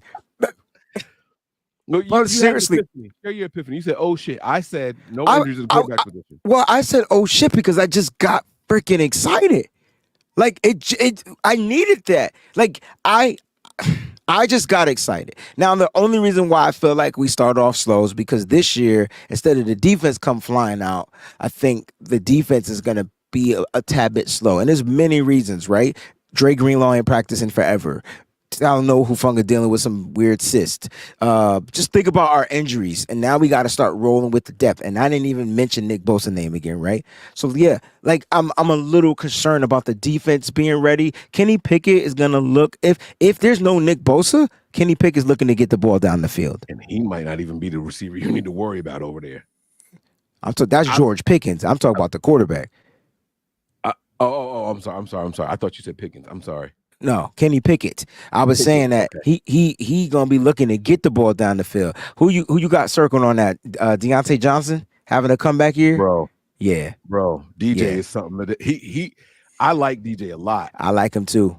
I like DJ a lot, bro. I like him too. That's my dude. But like we're gonna get to the breakdown of the games coming up. We're not gonna do it tonight, but like I'm not worried about Freiermuth. I feel like I'm talking about the defense though for them. That's what I'm saying. They're tight. Oh, you talking about the Pittsburgh defense? The Pittsburgh defense. They gonna come out flying. TJ Watt. They got two guys that had 25 sacks last year. Nobody's fucking talking about them, bro. They gonna come out firing, bro. When I say two guys, they total 25 sacks. I ain't talking like one guy had 4 and the other guy had a whole, the 22. No, I'm not talking about TJ Watt. I'm talking about separate from what Watt did. They had 2 other guys that totaled 25 sacks, mad tackle for loss. Like that defensive. Listen. They're going to test this offensive line, and they're great. They're well coached, right? Probably one of the greatest coaches of all time, and Mike Tomlin. And so, like, they're very. And you know what? You know what you didn't look up, Mike? Look how disciplined they are. Oh, come on. It's damn near militant. You see my man pacing the sideline with his arms behind his back, straight face. He look like an angry Omar Epps. It's gonna be fun, yo. It's gonna be. My mom think he's so fun. I hate watching the Steelers with my mom around. My mama. He do look like Omar Epps with a better edge up, though. Yeah. But my mom love him. What's his name again? Mom, stop. Mom, stop. Jesus is his name. That's your man. You single. Don't do mom like that. Don't do her like that. She better stop talking about Tomlin. Maybe she'll come to the game.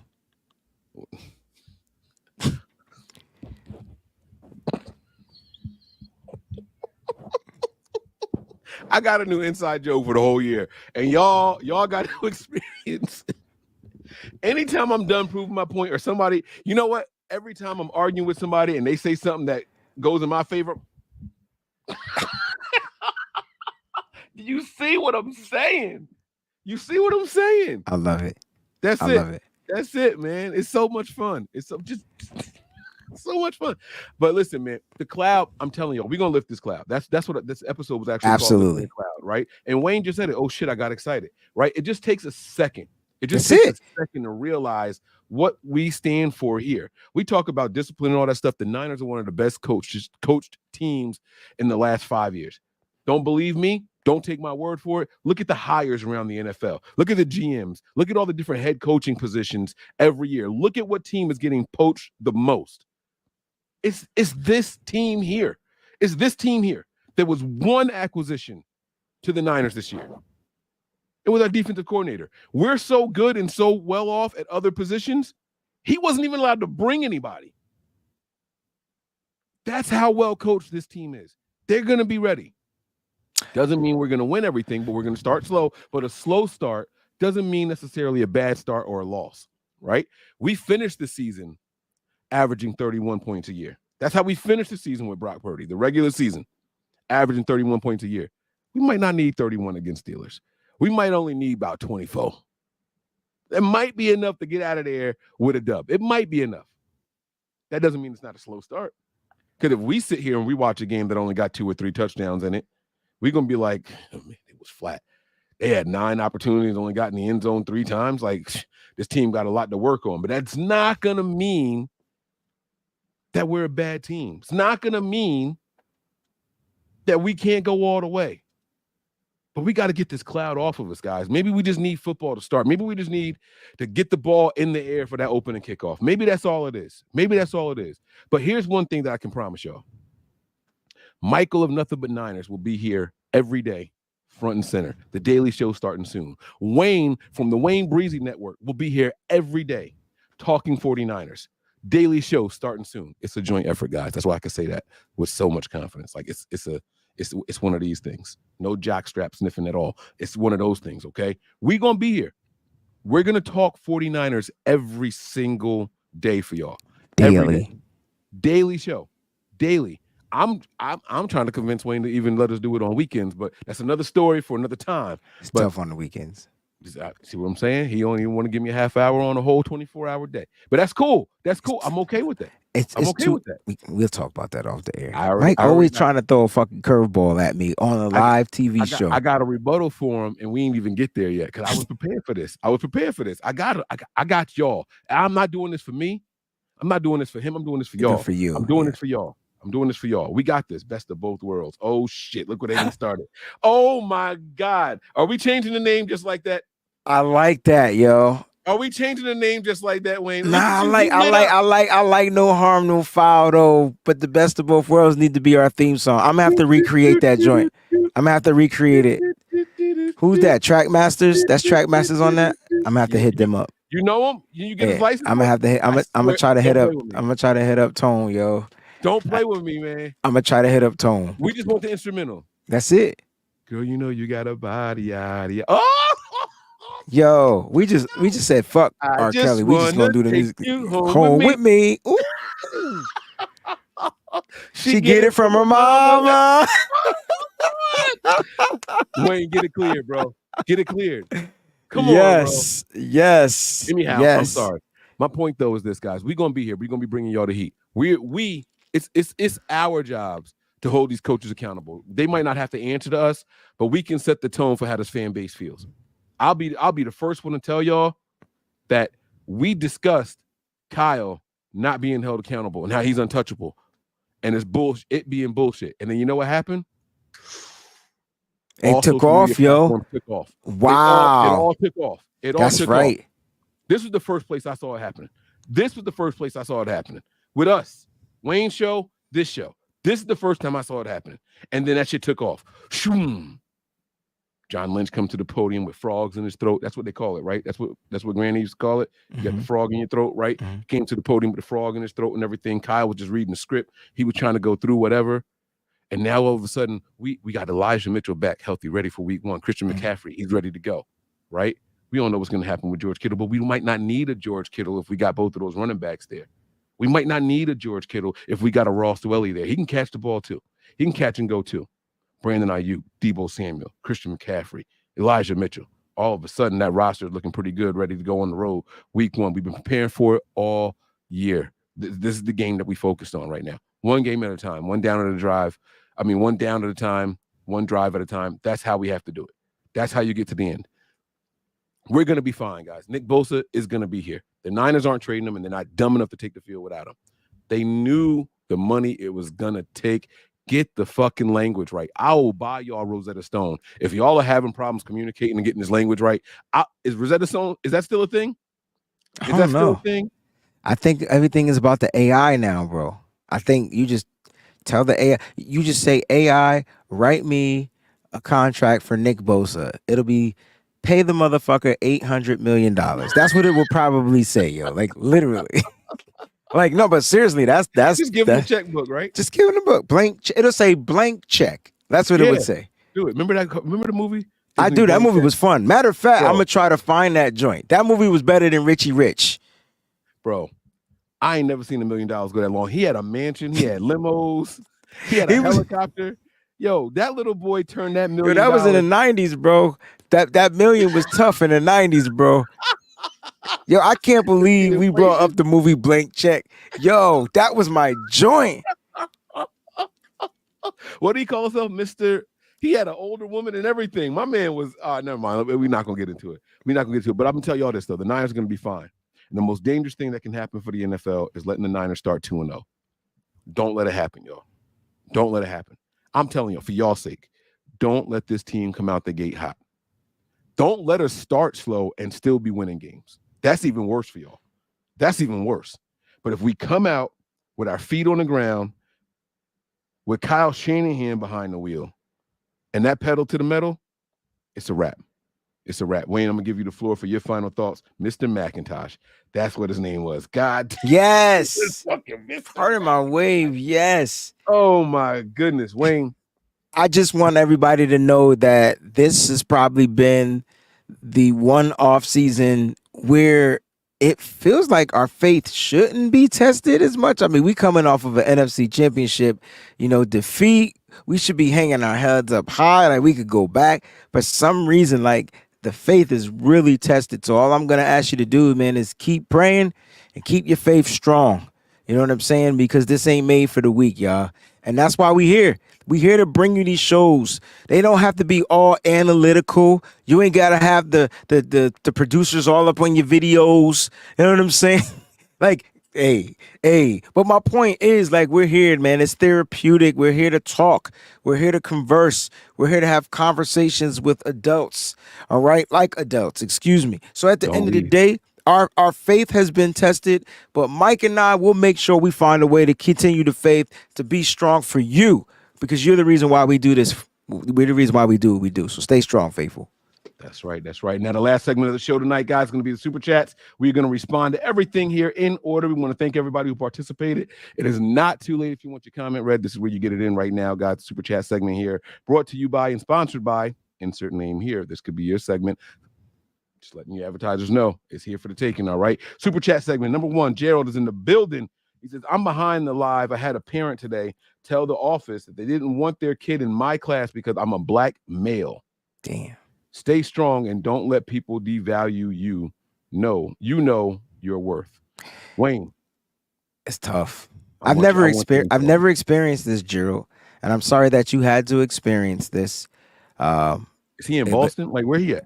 I'm not sure, but it's just real life. It's reality, right? Like you had to go through this for someone.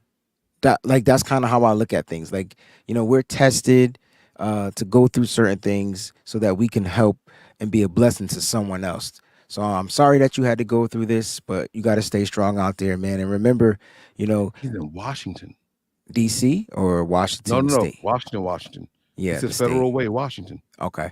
And my son's out there, so not Federal Way, but he's out there somewhere in Washington.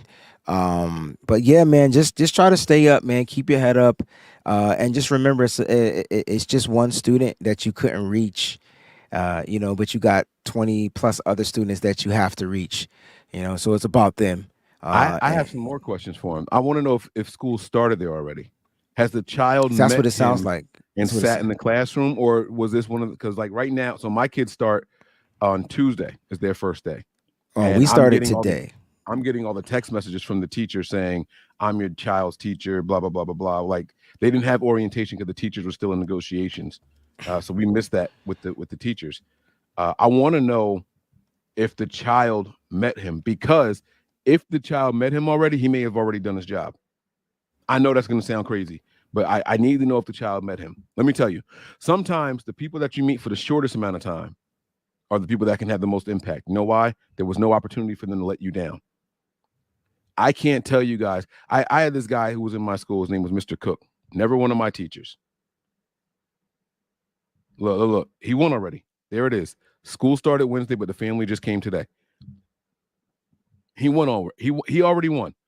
I'm going to tell you why he won already. This student is going to ask Mommy, Daddy, what happened to Mr. Roden? How come I can't be in his class anymore? And let them have to answer those questions. And now they have to answer those questions. And you know what's going to happen? That kid is going to start asking other students. Well, my parents said this, and no. That kid's going to ask questions, and that kid their eyes are going to be open already to something being off. They might not understand. I have no idea what grade this man teaches. I have no idea what grade he teaches. But that child is going to know that person never did anything wrong to me, and Mommy and Daddy had a problem with him. And he might even he might build up a resistance in the beginning, because the children are always going to gravitate towards what the parents say initially. But you know who has more of an influence over children than the parents? Teachers, because they're with the kids all day. Not just the teachers, their friends. Their peers have more of an influence. And as a parent, I hate to admit it, right? That's why I do such a, who are your friends? Who are you hanging out with? Who are these people you playing the game with? Play the game on speakerphone. Take the speakers out your ears so I can hear what y'all talking about. I don't care if it's inappropriate. I want to know that it's not too far gone. Y'all want to talk about girls. Y'all want to talk about your favorite sodas and da-da-da-da-da and sneaking out. I'm okay with that stuff. But don't start talking about illegal stuff. That's where I draw the line. You know what I'm saying? Right? So the peer group is more influential. Now, it doesn't mean that the child is going to follow a crowd, but that's where the child develops who they are. I had a lot of friends in school growing up that like to smoke and drink way under age. I never liked it. I didn't have my first real drink by choice until I was probably 22. I had alcohol before that because I went out. I had it, but then I was cool. I had it. Then I was like, nah, I don't want none. I'm good. Somebody got to stay alert. Somebody got to watch. You know what I'm saying? Yeah. It didn't make me a prude. It didn't make me corny or nothing like that because y'all know I throw them back with the best of them now, right? But my point is that my peer group helped form who I was, right or wrong. That's what it does. Yeah. Those children are going to start asking, or he or she, that this student is going to start asking the other students that were in that class that he was excited to be with, well, did Mr. Roden do this? Did Mr. Roden do that? And as they say no, now it's going to start making them question their parents. Maybe not out loud, maybe not immediately, but that, I'm telling you, it's the lasting impression already. But you gotta listen to what he's saying too. Like I know a lot of people saying he must, like The Office told him. So Gerald had no idea that this was gonna go down, and so like Gerald, my last years of teaching was in high school, right? And so like I'm gonna keep it a buck. Students will show up to my class. I would tell students, listen, this class might not be for you. It's super fast paced, like blah, blah, blah, blah, blah. And even when students would drop the class, I would feel some type of way. I would be like, dang, like they ain't even want to give me a shot. Like, you know what I'm saying? I would feel like, dang, I failed them already. Like, you know what I'm saying? But like, you can't, my thing is, don't let this one situation deter you from your goal. Your goal is to reach as many students as you can. That's your goal. It ain't even to teach them. You need to reach them first. You need to connect to them. You need to understand them, know who they are. I don't care if they're in the first grade, kindergarten, 12th grade. You want to connect to your kids because they will confide in you. They are children. I don't care if they're 16, 17, 1, 2. They're children. They're going to confide in you and they're going to trust you.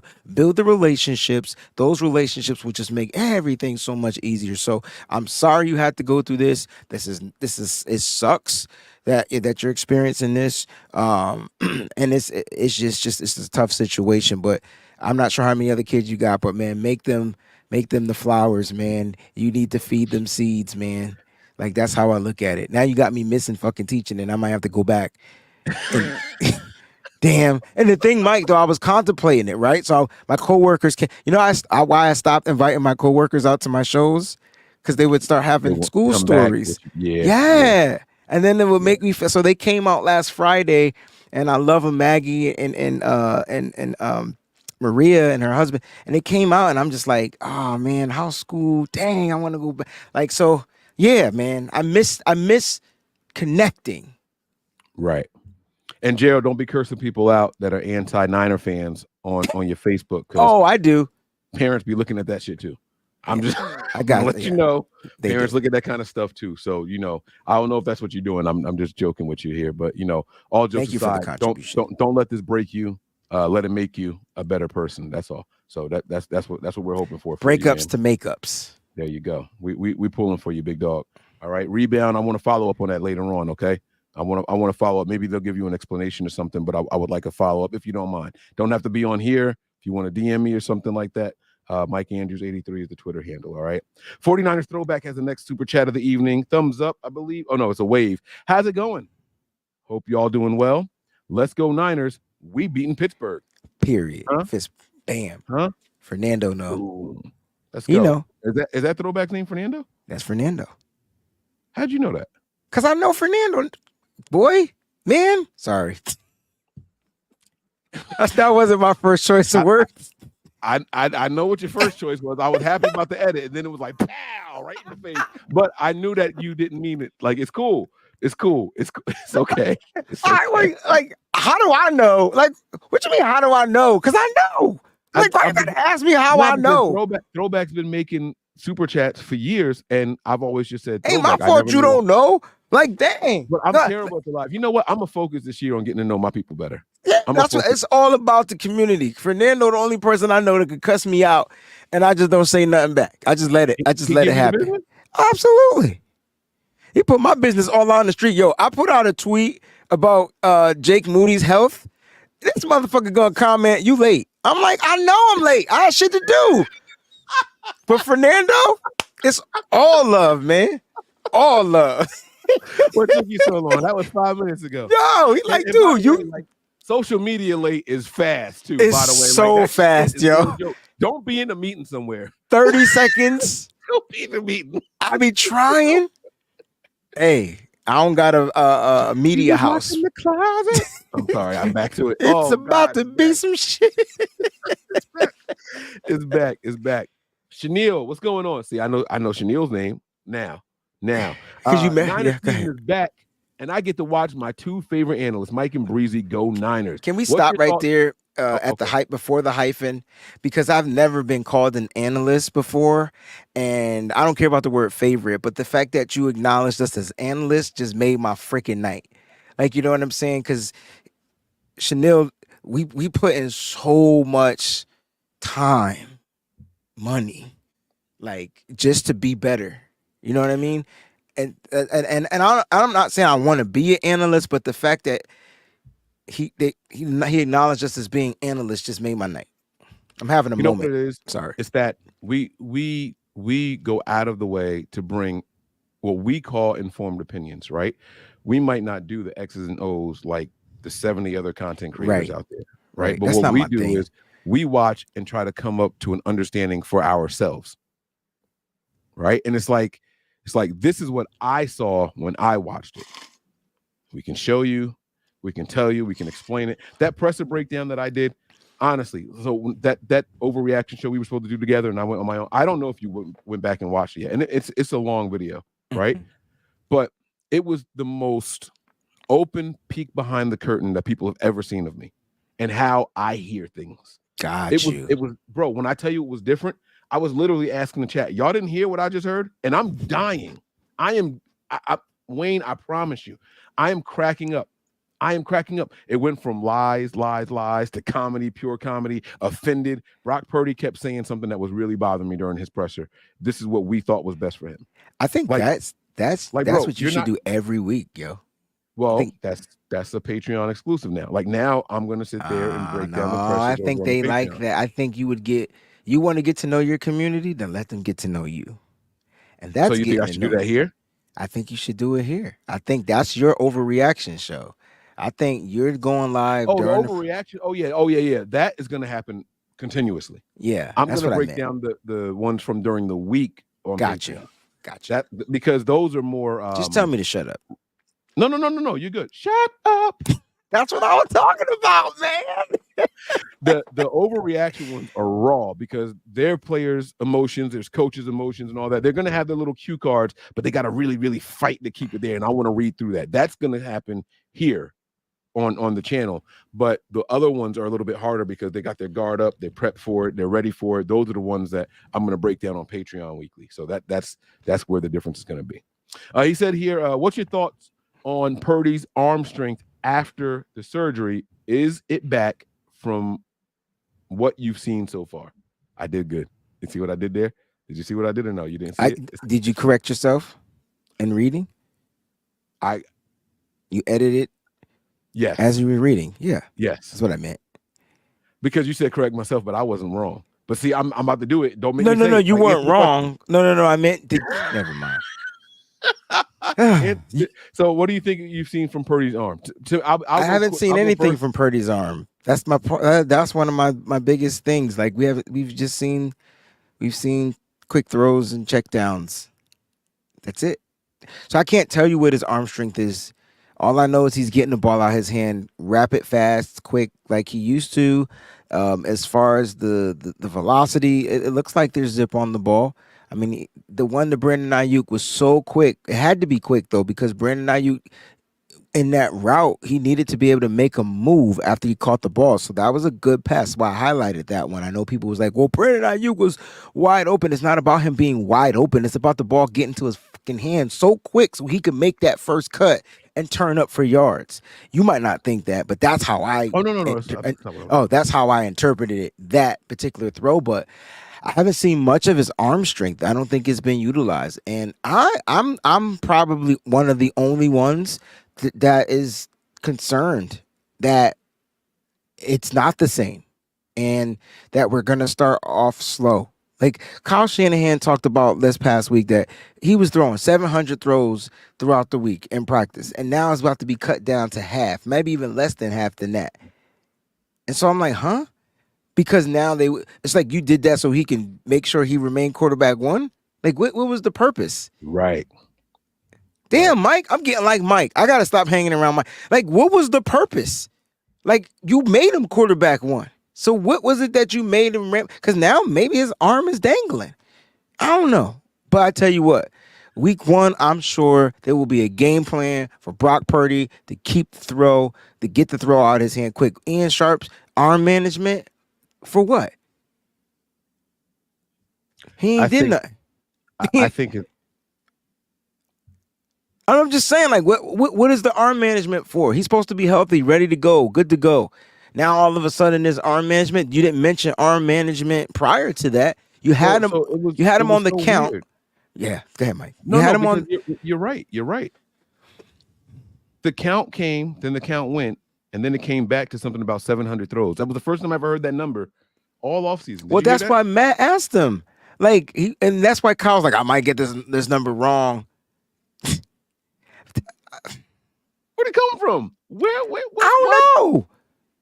I don't know. I don't like it's I don't like being called a clown, but damn, it's a circus in Santa Clara. I think it's a little interesting. We go from he's on a pitch count, and then they say he's not on a pitch count, and then you say I misspoke. He wasn't on a pitch count. Technically, he was on a rotation, right? So it was 2 days on, 1 day off, or some bull crap. Remember? That's a. I know, but they ain't call it a pitch count. I see what you're saying. Semantics. I am 100% with you. Boom. We lockstep. Go ahead. Yes. So that was what he called it. So our brain. I mean, if you're saying this is. Nah, it's different. But if you're saying it's one thing, I'm gonna start thinking is that. If you tell me it's 2 on, 1 off, my brain says pitch count. Like that's what it is. Because one of those days can be more strenuous than the other. Like let's just go ahead and call a spade, right? Like if we playing spades and you tell me you got 2 in the possible, motherfucker, you got 2 in the pot. You got 2. Like that's it. That's it. You can't sit here and tell me like, oh, I might get the first 3, but then I'm gonna get more later. No, I'm counting what you said you got. Exactly. I don't care when you get them. Exactly. You get them at the end, you get them at the middle or spread out. It's still 2 in the pot. Exactly. You're telling me that he can only participate for 2 in the pot. That's it. That's what you told me. That's it. That's what he was telling me. Now it's the amount of throws. Now it's the pitch count. So before it was the practice count, and now it's the pitch count. So now he's limited. He notice how they're having a lot more light days too. I don't know if you peeped that. Never mind. Let's finish these super chat contributions. It's about to be some shit. Baby, wait, let me explain. Woo! That's some contagious stuff right there, bro. I'll be honest with y'all. I think his arm looks exactly the same as it did before, and I'm gonna tell you why. I actually just saw this video of it was online. It was actually posted by NFL.com, their Twitter or their X page, and but I'm still calling it Twitter because when I type in X.com, it does not show up. Does it show up for you when you type in X.com? Oh no, you still got to type in Twitter. So I'm gonna keep calling it Twitter. Mm-hmm. All right. So NFL posted this. What's your favorite Brock Purdy? They didn't call it moment, but it was like they just posted it maybe today or yesterday. And I saw his deepest throw was this pass to Brandon Ayuk. And Brandon Ayuk had the whole secondary beat, like the whole secondary. 5 yards past everybody. And Purdy stepped into it and he heaved that joint down the field. And Ayuk had to stop and run back towards it a little bit. And the guys caught up with him, but he shook the guy and he still got the touchdown, right? But it was a big, huge play by Brock Purdy. And that's when I said, oh shit, his arm isn't as strong as I thought it was. Right there. That's the play that let me know. Like, that was wide open in a game, clean pocket. Like, he didn't get hit making that throw. I wish I knew exactly what play it was so I could pull the all 22 and just show y'all the play. I wish I remember the opponent, but I don't. But that's neither here nor there. His arm has never been the strongest of strong. And when I saw him trying to throw some passes this preseason, I kind of felt the same way. I did the whole breakdown. He completed one pass over 10 yards all preseason. So, you know, it is what it is. I am not surprised. I am not disappointed. I think that he can still run the offense the way that he did last year. I just hope that he's ready for the counterpunch that's coming to it. That's all. I mean, if he runs the offense effectively like he did last year, I don't think arm strength is going to come into a factor until he wants to try to dial up that big play. And then that's where what happened. Oh, I see what he did. So now x.com takes you to twitter.com/home. It worked. I typed in X, but it changed the address to twitter.com. Yeah, they have to wait till they probably have to buy out. Wait till the domain name runs out or something like that. Right. It expires. Right. Sorry.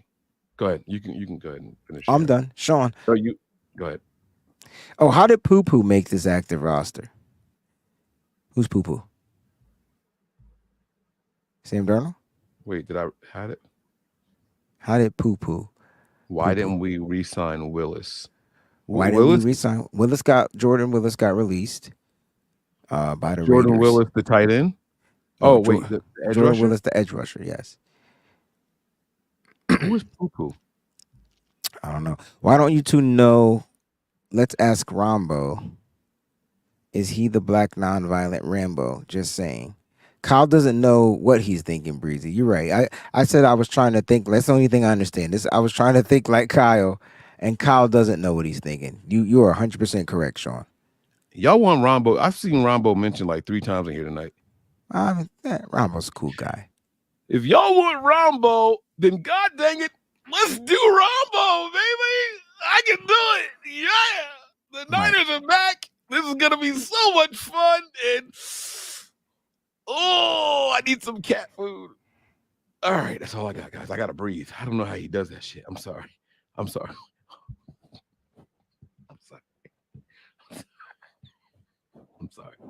sorry, Wade. I apologize. I shouldn't have done that, right? Sean, thank you for the super chat contribution, Sean.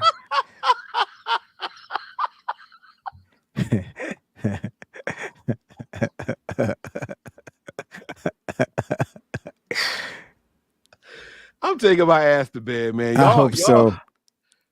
Oh, he said Poe is Poo Poo. He didn't make the roster. He sure enough didn't. He got roster, waived and not cleared. Yeah. No, Poe, he got claimed by somebody else. He's with the Jets, I think. Yeah, I believe it's the Jets. Jason, I think he went to the Jets. He didn't make it. Poe was gone, buddy.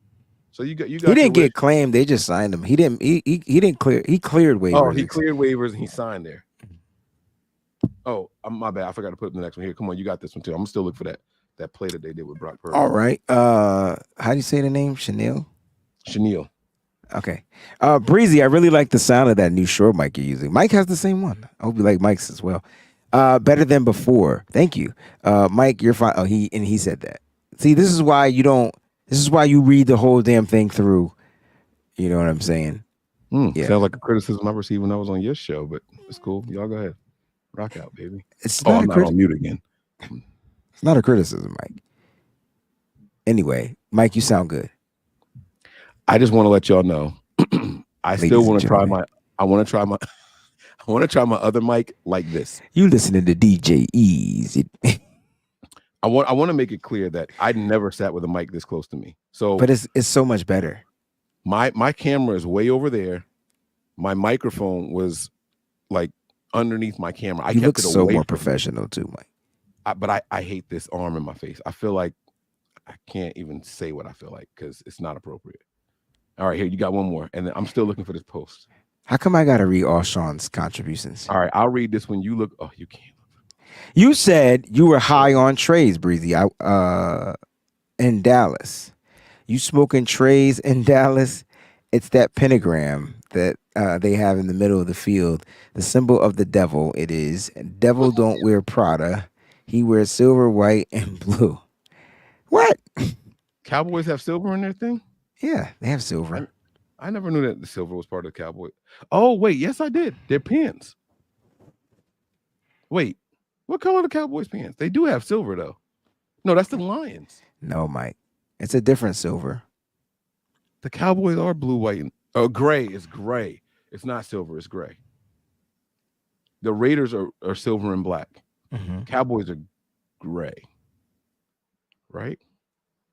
I'm not typing nothing Cowboys in my browser, so I'm not looking it up. I don't care what y'all say. No, I understand.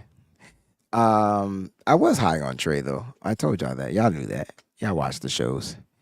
And all I said is, like, you can have my take was you can like players from other teams. That was my take. It just so happens I like Trey Lance and he happens to be a Cowboy. That doesn't mean I'm rooting for the Cowboys, but I'm hoping when Trey gets an opportunity, he goes out there and he performs well. There's nothing wrong with that. Right. True. But thank you for that super chat contribution, Sean. Keep it moving, Mike. I don't know what the hell you're looking at. I'm trying to find his Purdy post. Oh, Mike. Is it Josue Torres? Thank you for the super chat contribution. Says, hey, Mike, I need help with the Fire Stick thing. Mike, he needs help with the Fire Stick thing. Send me a text message to the 49ers. To the Nothing But Niners phone number. All right. Text me and I will send you a YouTube video that you can follow very easily. Step by step. Step by step. You know what I love about the chat, Mike. I can tell, Mike, you didn't listen to West Coast rap, did you? It was before your time. No. Yeah. No. So like me, the 90s, the early 90s, like that 92, 91, 92, like that's when the gangster rap really started formulating, but it took place on the West Coast. So you got your NWAs and your Dr. Dre's and Snoop Dogg's. So I did a little thing and it just went over your head. I was like, hello, you listen to DJ Easy, and you totally missed it. But the chat didn't miss it because the chat be on it. It was W balls, man. Listen, when I tell you Snoop Dogg album Doggy Style is definitely top 5 albums of all time, bro. It was perfectly orchestrated with the right interludes. It was perfect, yo. Whoever wrote that album for Snoop, I think it was Daz and Corrupt. Like they killed it. Cause I know Snoop didn't write that shit because he don't sound nowhere near nothing like that right now. Sorry. I just had to get that out. I got mad excited because that's one of my favorite albums. You see, they complete my sentences. It ain't no fun if the homies can't have none. Hey, guess who's back in the mother loving house with a fat whoop? Do your mother loving mouth? Yo, you can't tell. Snoop was on it, bro. Snoop was dope. Take your word for it. All right, man. I'll take your word for it. Torres, send me that text. All right, I put the number up on the screen there. Run it back if you missed it. Shoot me a text. Say this is Torres, JT, whatever you want to call yourself, and then I will send you. I'll find out exactly what you need help with first, and then I will send you the step-by-step instruction, a step-by-step booklet for you to get. Now you took it back to the East Coast. East Coast, baby. What's up? Not your wig pushed back. Numero uno. Never let one know how much dough you hold. Okay. Commandments. What? Okay, now we talking, baby. Yeah, that's my style right there. All right. That's me too. He said, I feel like our biggest issue this year out of all the issues you guys have been talking about will be Moody missing the field goals. What are your thoughts? It can cost us the game. Now, Wayne, I want you to go first because I feel like you have an emotional connection here with this Moody situation. It's not emotional. It's just, it's a rookie. He's a kicker. And, I mean, he's a rookie. Before he's a kicker, he's from Michigan.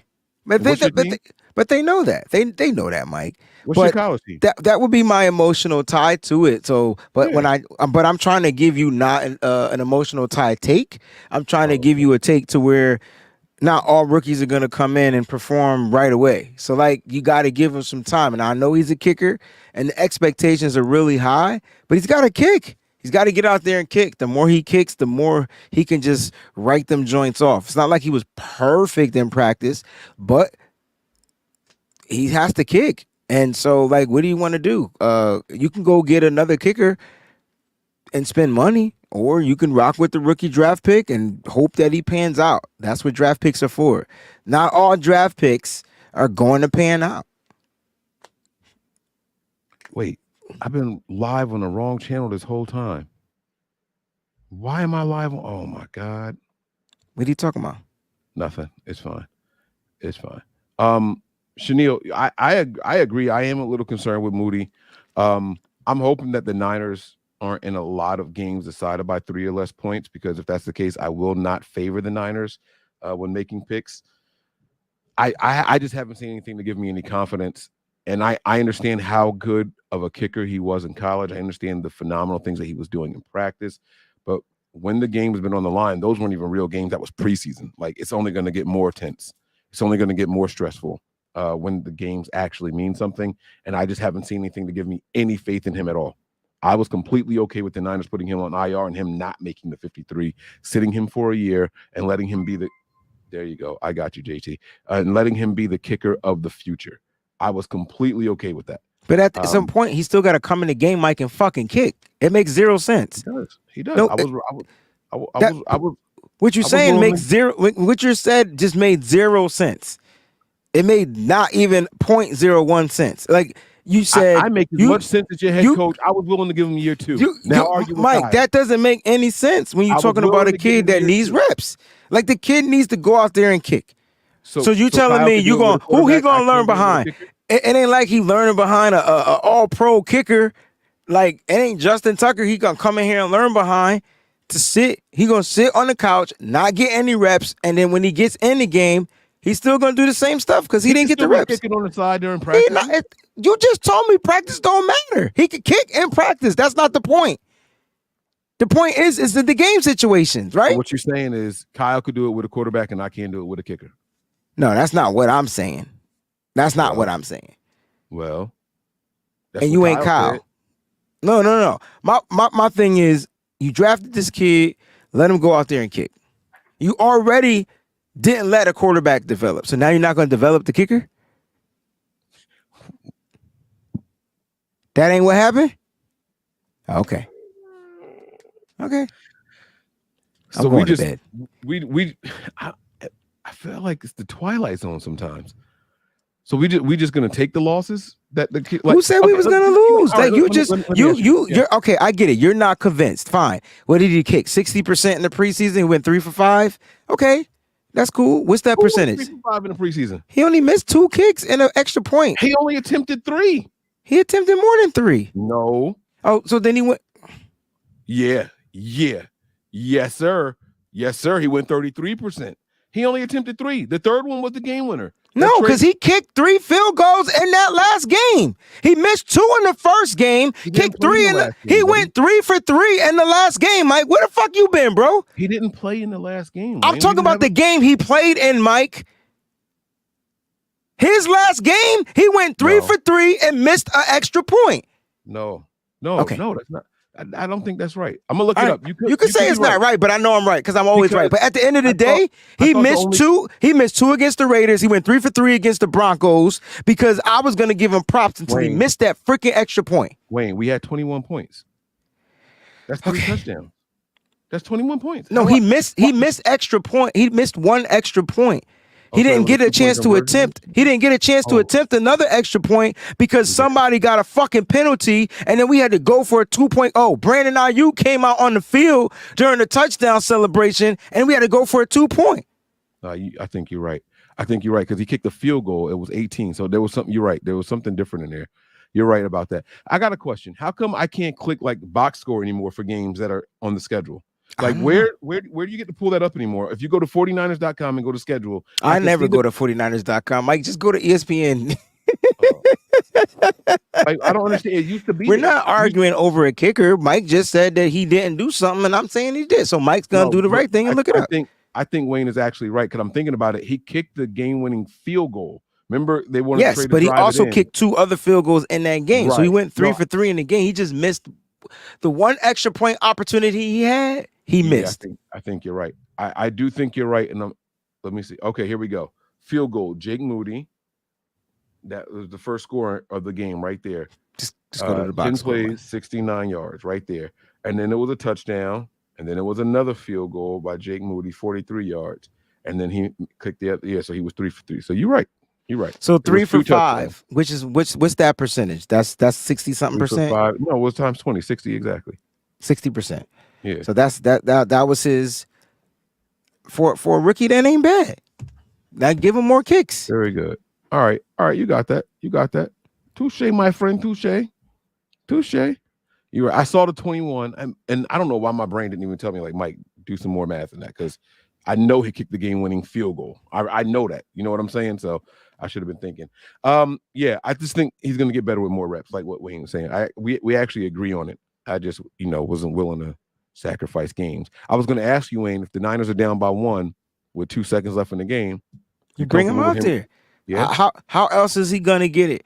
You want pressure bust pipes, right? That's the perfect time. Kyle already did it in a game, even though we could have scored another touchdown. I think I read Sean's last one. I don't think you did. I read all Sean's comments today. This one you could read easily. What if we split it up? I read half and you read the other half. Is the pitch count? Like pitching. Tense. You didn't even read. You just gave me 2 words, bro. I gave you 3 words. I gave you 4 words. You gave me 2 words? It's the syllables. You said, is the pitch count? You gave me 4 syllables, and I gave you 3, like pitching. So I was 1 less, but I couldn't say the whole thing. And no, it's not the same, Sean. Thank you. Look at what you got me and Wayne doing. Like, you see what he does? You see? You see what Sean is doing, man? Mike. It's not me. And JT, I typed it in there. I know I heard your message come through already. I did type it in there into the comments. So I know you saw it, but I will pop it up there one more time, just in case that wasn't you and that was another faithful sending us messages. And guys, that is it for the Super Chat segment. That is all of them. I thank you guys for participating. You guys have been a lot of fun. I like it a lot. Oh my God, a rubber. Now that's trapped in the closet. Why he let that fade out though? Because he was.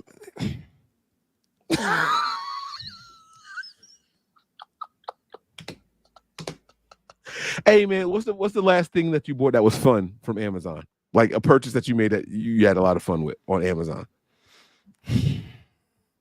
I've been in the gym a lot, so like it's probably some type of gym gadget that I use. I don't know. I don't know. I haven't bought anything off Amazon that was fun.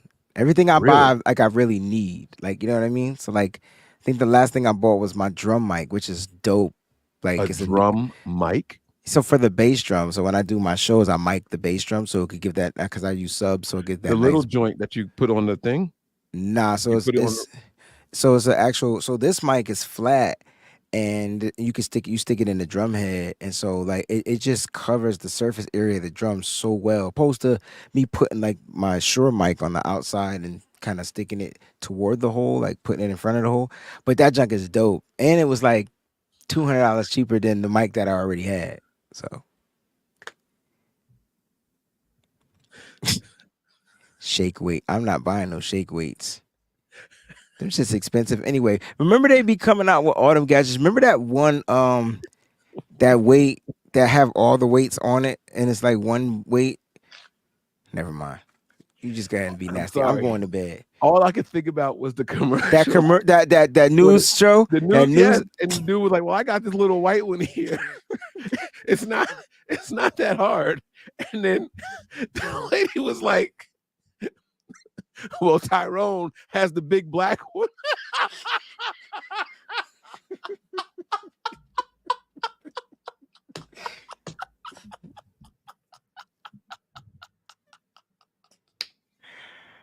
I'm going outside, y'all. I'm sorry. Ooh, I'm sorry. Excuse me. I'm sorry. So his name was, I don't remember what his name was, but it was a black dude. I felt like it was Tyrone. So I'm gonna have to go find it. He had that picture. Come on, Mike. Come on. All right. So what I asked that because I saw the word mosquito in here. I don't remember why I saw the word mosquito. Oh, here we go. I don't know who's worse, showing a mosquito girl, but I don't know who Mosquito Girl is. But you know who that is? You got this intimate relationship with all the people, and you don't know who Mosquito Girl is? I got an intimate relationship with all the people. You knew Fernando. It was Fernando, right? Yes. You knew him? I don't think I know Mosquito Girl. I call him Throwback. Anyway, so the last thing I bought that was fun. That's why I said this, is because I have an affinity for killing bugs. Right? I told you I used to do pest control for years. I bought the little tennis racket joint that like pops them. It's electric. You push the button, and then when they land on it, they go pow, pow, right? Like they blow up, right? The bugs. But I found one with a light on it. You know, bugs are attracted to light. So you turn this bright ass light on. It fries them. They just come to it. Like they just, it's I can't stop looking. Pow, pow. So I bought that joint. It came yesterday, and I just sat outside looking for mosquitoes, bro. Like it was just me versus the world, and I was tearing their asses up. I had so much fun with this toy, man. And I know I shouldn't. I know I shouldn't be outside looking for them. It's for in the house when something's in here, and can't get rid of it or whatever. But man, I had so much fun with that joint. I had so much fun with it. All right, let me get out of here. We got to go. Oh, here's another super chat. This one, I read the last one. This one, you see what I'm saying? Amazon is becoming like the flea market. Instead of stolen goods, it's a bunch of imports copying each other. I got me some Knicks and Pumas. Oh, instead of Nikes and Pumas, some Knicks and Pumas. Great shoes. I get it. Oh, and then he clarified at the end. I didn't know that Amazon was allowed to sell knockoff stuff, except I will say this. Babe, you in here? She's not in here. My kids wanted to get me a 49ers tumbler, right? And this is what they got me. There's no 49ers logo on this thing anywhere. My baby's got hustled hard. It just says San Francisco, EST, 1946, with a red and gold helmet. There's nothing Niners on this thing. So I didn't know that they did stuff like that. I didn't know they sold like off-brand stuff. I didn't know that they did that on there. They might not have had the licensing for that tumbler, so they had to do that. It's all about licensing. Oh, boy. Oh, we got another one. Here we go. Jack's in the building. She said, Callie, stop playing with me. And how you think it sounded when she said it? Let me hear your Jack's impersonation. I don't know. I can't believe I got to do this right now, Wayne. I didn't think I would ever have to do this to you, but I got to. Oh, wait, wrong one. I like those boos. I never thought I was going to have to boo you, bro. Why? Okay, you backed away from an impression? I don't got no impression. What's your impression? It's high-pitched and Southern. I think it's Southern. I don't really know where she's from. Callie, stop playing with me. That ain't Southern, dog. That's not it? No, that sound. Callie, stop playing with me. I don't know what the hell that sound like. That was good. That was a good mimic. That was good. Mm-hmm. All right, it's cool. All right, we're going home, man. He said, show the tumbler again. Fuck y'all. Oh, I'm sorry, because I didn't mean it like that. I'm sorry, bro. I'm going to show it again, but don't be making fun. My baby's got this for me, but courtesy of my wife. My wife let my son pick this out. They got hustle, bro. Ain't nothing Niners on here. So when y'all see me drinking out of this, I make it a point when I'm on shows and like I got a cup that I like, I let the words be seen when I drink out of it. I turn this joint backwards. I just let y'all assume it's Niners.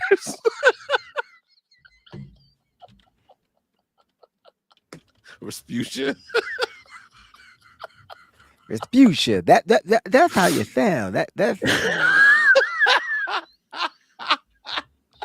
I'm mad he spelled it right too. John Day said that's not bootleg. They just didn't use the brand, right? I mean, like, and that's. But my family got. Well, like I said, it's not that they got. I just think they for that particular tumbler, they didn't have the license, the NFL licensing. Right. Right. John said we would have never known. I noticed. I was like, oh, I love you. Thank you. Dad, you don't look excited. I am. Thank you very much. I'm gonna use it all the time. You do. You just be hiding it. I do. I sure do. And like now y'all gonna take notice. When y'all see my other stuff, y'all gonna notice the logo front and center. I purposely position the straw on my side and turn that joint around. I can do it. I love my babies though. She let my son pick it out. My son don't care about anything. So the fact that he even wanted to get something for me, you know what I mean? Like it's cool. Like, cause he's upstairs. His birthday's coming up. He came down today to let us know what kind of cake he wanted. Like, as the first time I see my son all day long. He just don't bother us no more. He about to be 14. What do you do with a teenage boy? Like, you just let them do what they want? You try to bond? Is it video games? He's in the video games? He is, but I hate video games. Yeah, you ain't gotta pay him. Just rent the video game truck. Let him have some of his friends come over for a couple of hours and they play on the you're truck. talking about a birthday party. No, I could do that. I'm talking about how do I bond with him? He's not into sports at all. If he's you have to figure out what he's into, Mike. That's how you usually do the bond. He's into electronics and building. He is like an architect at his core. That man can build you a house out of Legos. I'm not kidding. Take him to like Legoland that moves. Like you could put your hand in there and he out of Legos. I didn't even know that he had this kind of stuff. Is there a Legoland? Like, isn't there one in Pennsylvania? There's one out here somewhere. Yeah, it's either PA or New York. It's not too far. I think it's in Pennsylvania. That's actually a dope trip. I might have to come and join. But say you saying like one-off events. I want something that I could do with him regularly. Think about it. You ain't gotta give me an answer now. But you've been through the teenage boy phase. That's why I'm asking. Like, what did you do? Like, my son was into sports. So my son played football. So we would bond. We would go work out. We would go to the track like every day. We would play basketball. Like, so it was easier for me. Like that was what he was into. Right. Know? So you got to figure out what he's into. So, and then you have to make that sacrifice. Yeah. We signed him up for a course, robotics course at the local community college for one summer. He loved it. They was over there building rockets. He built remote control stuff. Like, yeah, your son could build me a freaking. I can't go to that. Like when you sign them up for that stuff, you're dropping them off. Got you. You know. Well, look for things that you could like. They might have programs that you could build with them. You know. Right. Yeah, that's true. He said, look, John V says, Mike, our son is 14 and we have no idea who he. Right. Like it's the strangest thing. And it's not that they're being rude. They just want like, let me just do what I want to do and leave me alone type of thing. It's like if I don't call him down to eat food, I wouldn't see him. He's upstairs. He's got his headphones in. He's playing his game. And like, that's it. Now I did open up the PlayStation to him. I created an account for him. I paid for the PlayStation package so he could go online with people and stuff. Right. And I'm thinking, hey, you can download whatever game. I'll stay here and watch you play. But he invites me to play, and I hate the games that he's into. I can't stand. I'm not a gamer. You know me. Yeah, we've talked about this before. If I put Madden on, it's to see how much I lose by today, right? Like that's what I do on Madden. It's not that I think I'm going to win or I'm good, right? I'm just not a gamer. I'm not that guy. I have the PS5, but I don't play it like that. I play golf games, guys. It's just me against the field. Like it's just me. I don't play like Tekken, but he won't play me in that because I'm so good in it. And then that's it. The stuff that he likes to play, I don't play. But I told him, I'll sit here and I'll watch you play if you want. But his thing is, no, Dad, I want to do something with you. Why don't you play? So we got the God of War. It's God of War, right? Mm-hmm. So we got that. I like doing the puzzles and figuring the stuff out. But here, you control him. You get what I'm saying? What about, is he into board games? Yes, but he's very annoyed that his sisters are so young. So the stuff that he wants to play with me and my wife isn't age appropriate for the girls, and he can't quite get in. So he's 14. Yeah. So my oldest daughter is 10. So he doesn't want to play shoots and ladders. I didn't think getting shoots and ladders. You asked to bond with him. He wants to play Taboo, but it's not fun if it's just me, him, and my wife. It could be fun. I see what you're saying. All right, maybe we got to open it up. Why don't you just That's a let good him idea. get Cards Against Humanity, and then you guys have a grand old fucking time? Yeah. No, All right. don't get him that. Don't get him Why that not? game. We've played that before. I've played Cards Against, not with him, but I've played it before. So don't play it with him. Is my point. You want to know how I learned about cards? I think I told you. I think we talked about this on the show. I think my students. Oh, So they brought it into the classes like, Mr. Brown, can we play this game? I'm like, all right, cool. Yeah, I'm just the coolest. They finished it. So the way my class was a production class. They have to make sure that their stuff is turned in by a certain time. They met their deadlines. Everything was turned in, and we were just waiting to get cleared by the school, right, for it to be aired on the TV. And so we were cool. So they were like, Mr. Brown, you might want to lock the door just in case the teacher comes in. I'm like, well, what is this game? oh my God. Right? And so we're playing the game. Yo, after the first 3 cards, I was like, I'm going to get fired. If any one of y'all motherfuckers say something, I know where y'all live. Like, that was my response. Yeah, we played that game for the rest of the school year, bro. That joint was official, yo. But my point is they got different packs. So some of them are as, you know what I'm saying? They got different levels to the cards. You can always go to Target or Walmart and get a different version of it. Yeah. But that might be cool. Like, you know what I'm saying? If he's into stuff like that, and then you get to know his personality more. You know what I'm saying? Like my son now, I get what you're saying. Because my son is into nature. And I don't give. I could do that. I'm an outdoors guy though. Then you come be with my son and I'll come be with your son. Let's just switch sons. Because like at this point, like I just don't like to be outdoors. I be trying. I was like, let's go outside. Come on, let's camp. I'll do a camping thing outside. I'll buy the tent. Yeah, I know. I miss those days. But my mom used to spoil me, bro. So when I would camp outside and we'll set up the tent. Yeah, no, my mom was the best. My mom brought out the black and white TV. I had my Nintendo. We ran the power from through the window. Look, yo, growing up was dope. It was just dope. It's different now, though. I have a canopy and everything outside. I have a mosquito net around it and everything. I ran an extension cord from my garage. My garage is separate from my house. It's got its own circuit breaker. I ran a high-powered outdoor extension cord from the garage to the canopy. I bring the TV out there. I bring my hookah. He could play his games and everything, and I would just sit there with him. I have no problem doing that.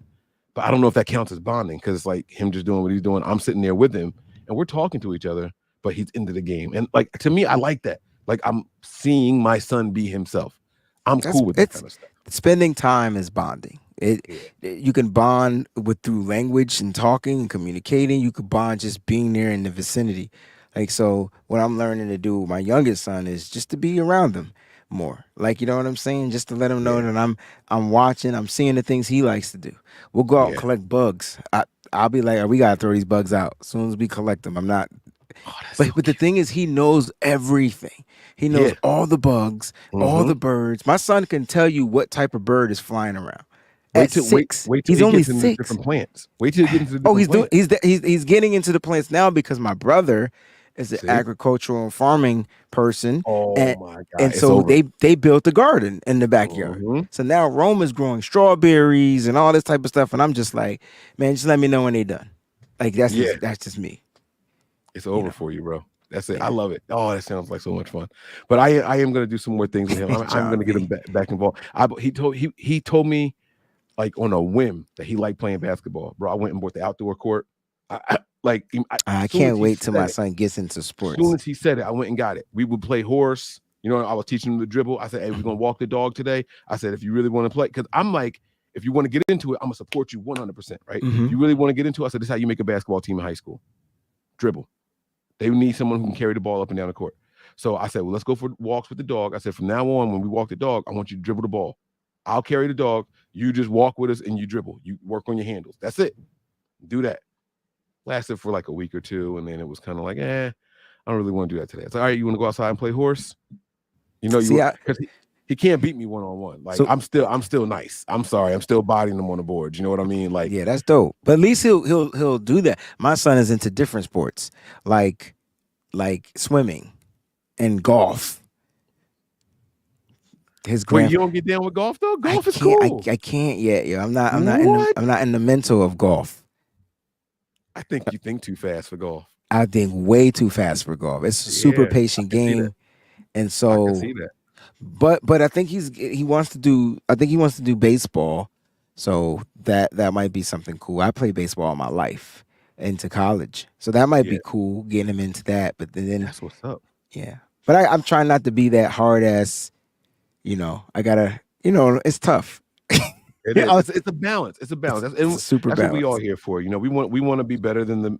Well, let me not speak for you. I want to be better than the male figures that I had in my life or didn't have in my life growing up. You know what I mean?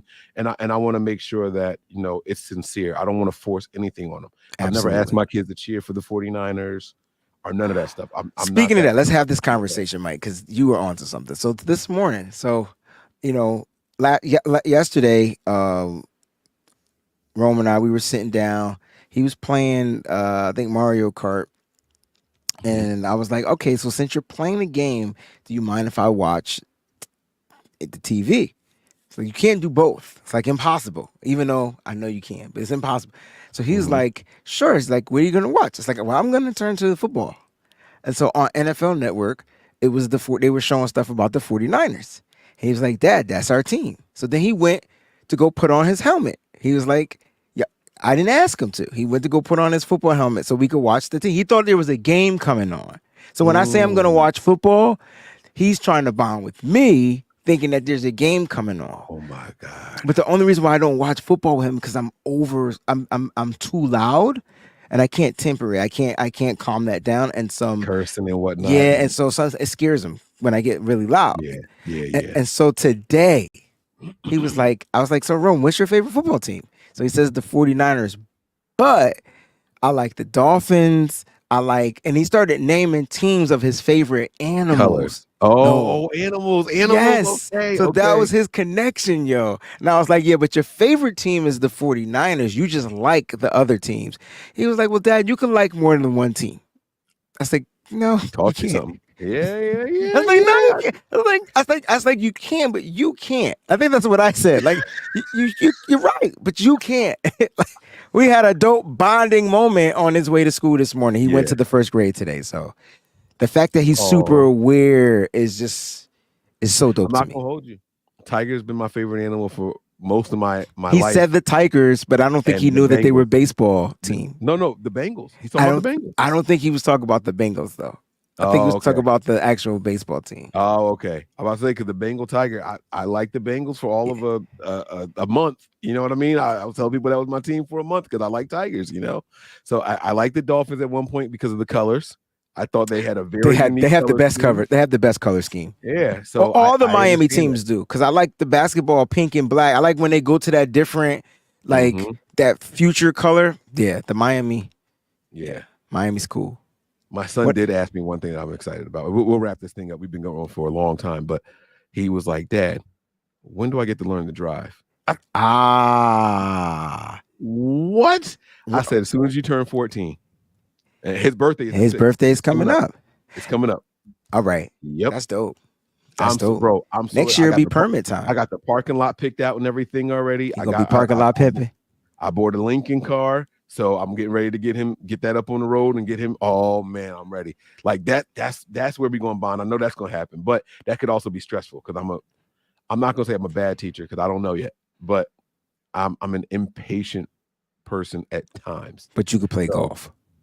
Yeah. No, I could. No, I'm not good at golf. I'm terrible at it, but I have the patience for it because it's me versus the field. Like I said, it's not me against anybody else. It's me trying to do better than what I did last time. It's a mental thing. It's a centering thing. It's like when I go to the gun range, right? I like long distance shooting with my rifle because you have to be calm. You can't go in there and just be like pop. Right. Breathe. You gotta pace yourself. Like that's the kind of stuff that I like. I like what I can focus on. Bowling, right? I bought my wrist guard and everything, and my average has been going up. I got this wrist guard 2 weeks ago, and my low game is 163 now since then. Wow. You know what I'm saying? Like that's my low now. Like it's just little stuff like that where it's me versus myself. I like that. Those are the kind of things I excel in. So yeah, I could do golf, but I'm gonna find out how I am as a teacher. I tried teaching my wife. That was one lesson, and then Never again. Just get a GoPro, man, and make sure you record the cam vision of you sitting in the front seat. I want to see what that's like. Maybe we go live during that. No, don't go live. Don't go live during it. No. Oh shit! Make sure that junk is edited. I tell you what, though, if something happened, you going viral.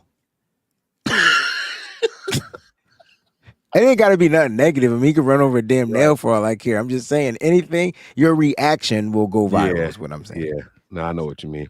Guys, listen, man, we appreciate y'all for rocking out with us. It's been a fun 2.5 hours. We thank y'all. We gave our final thoughts already, but listen, I just want to say one more thing to the NFL. We coming.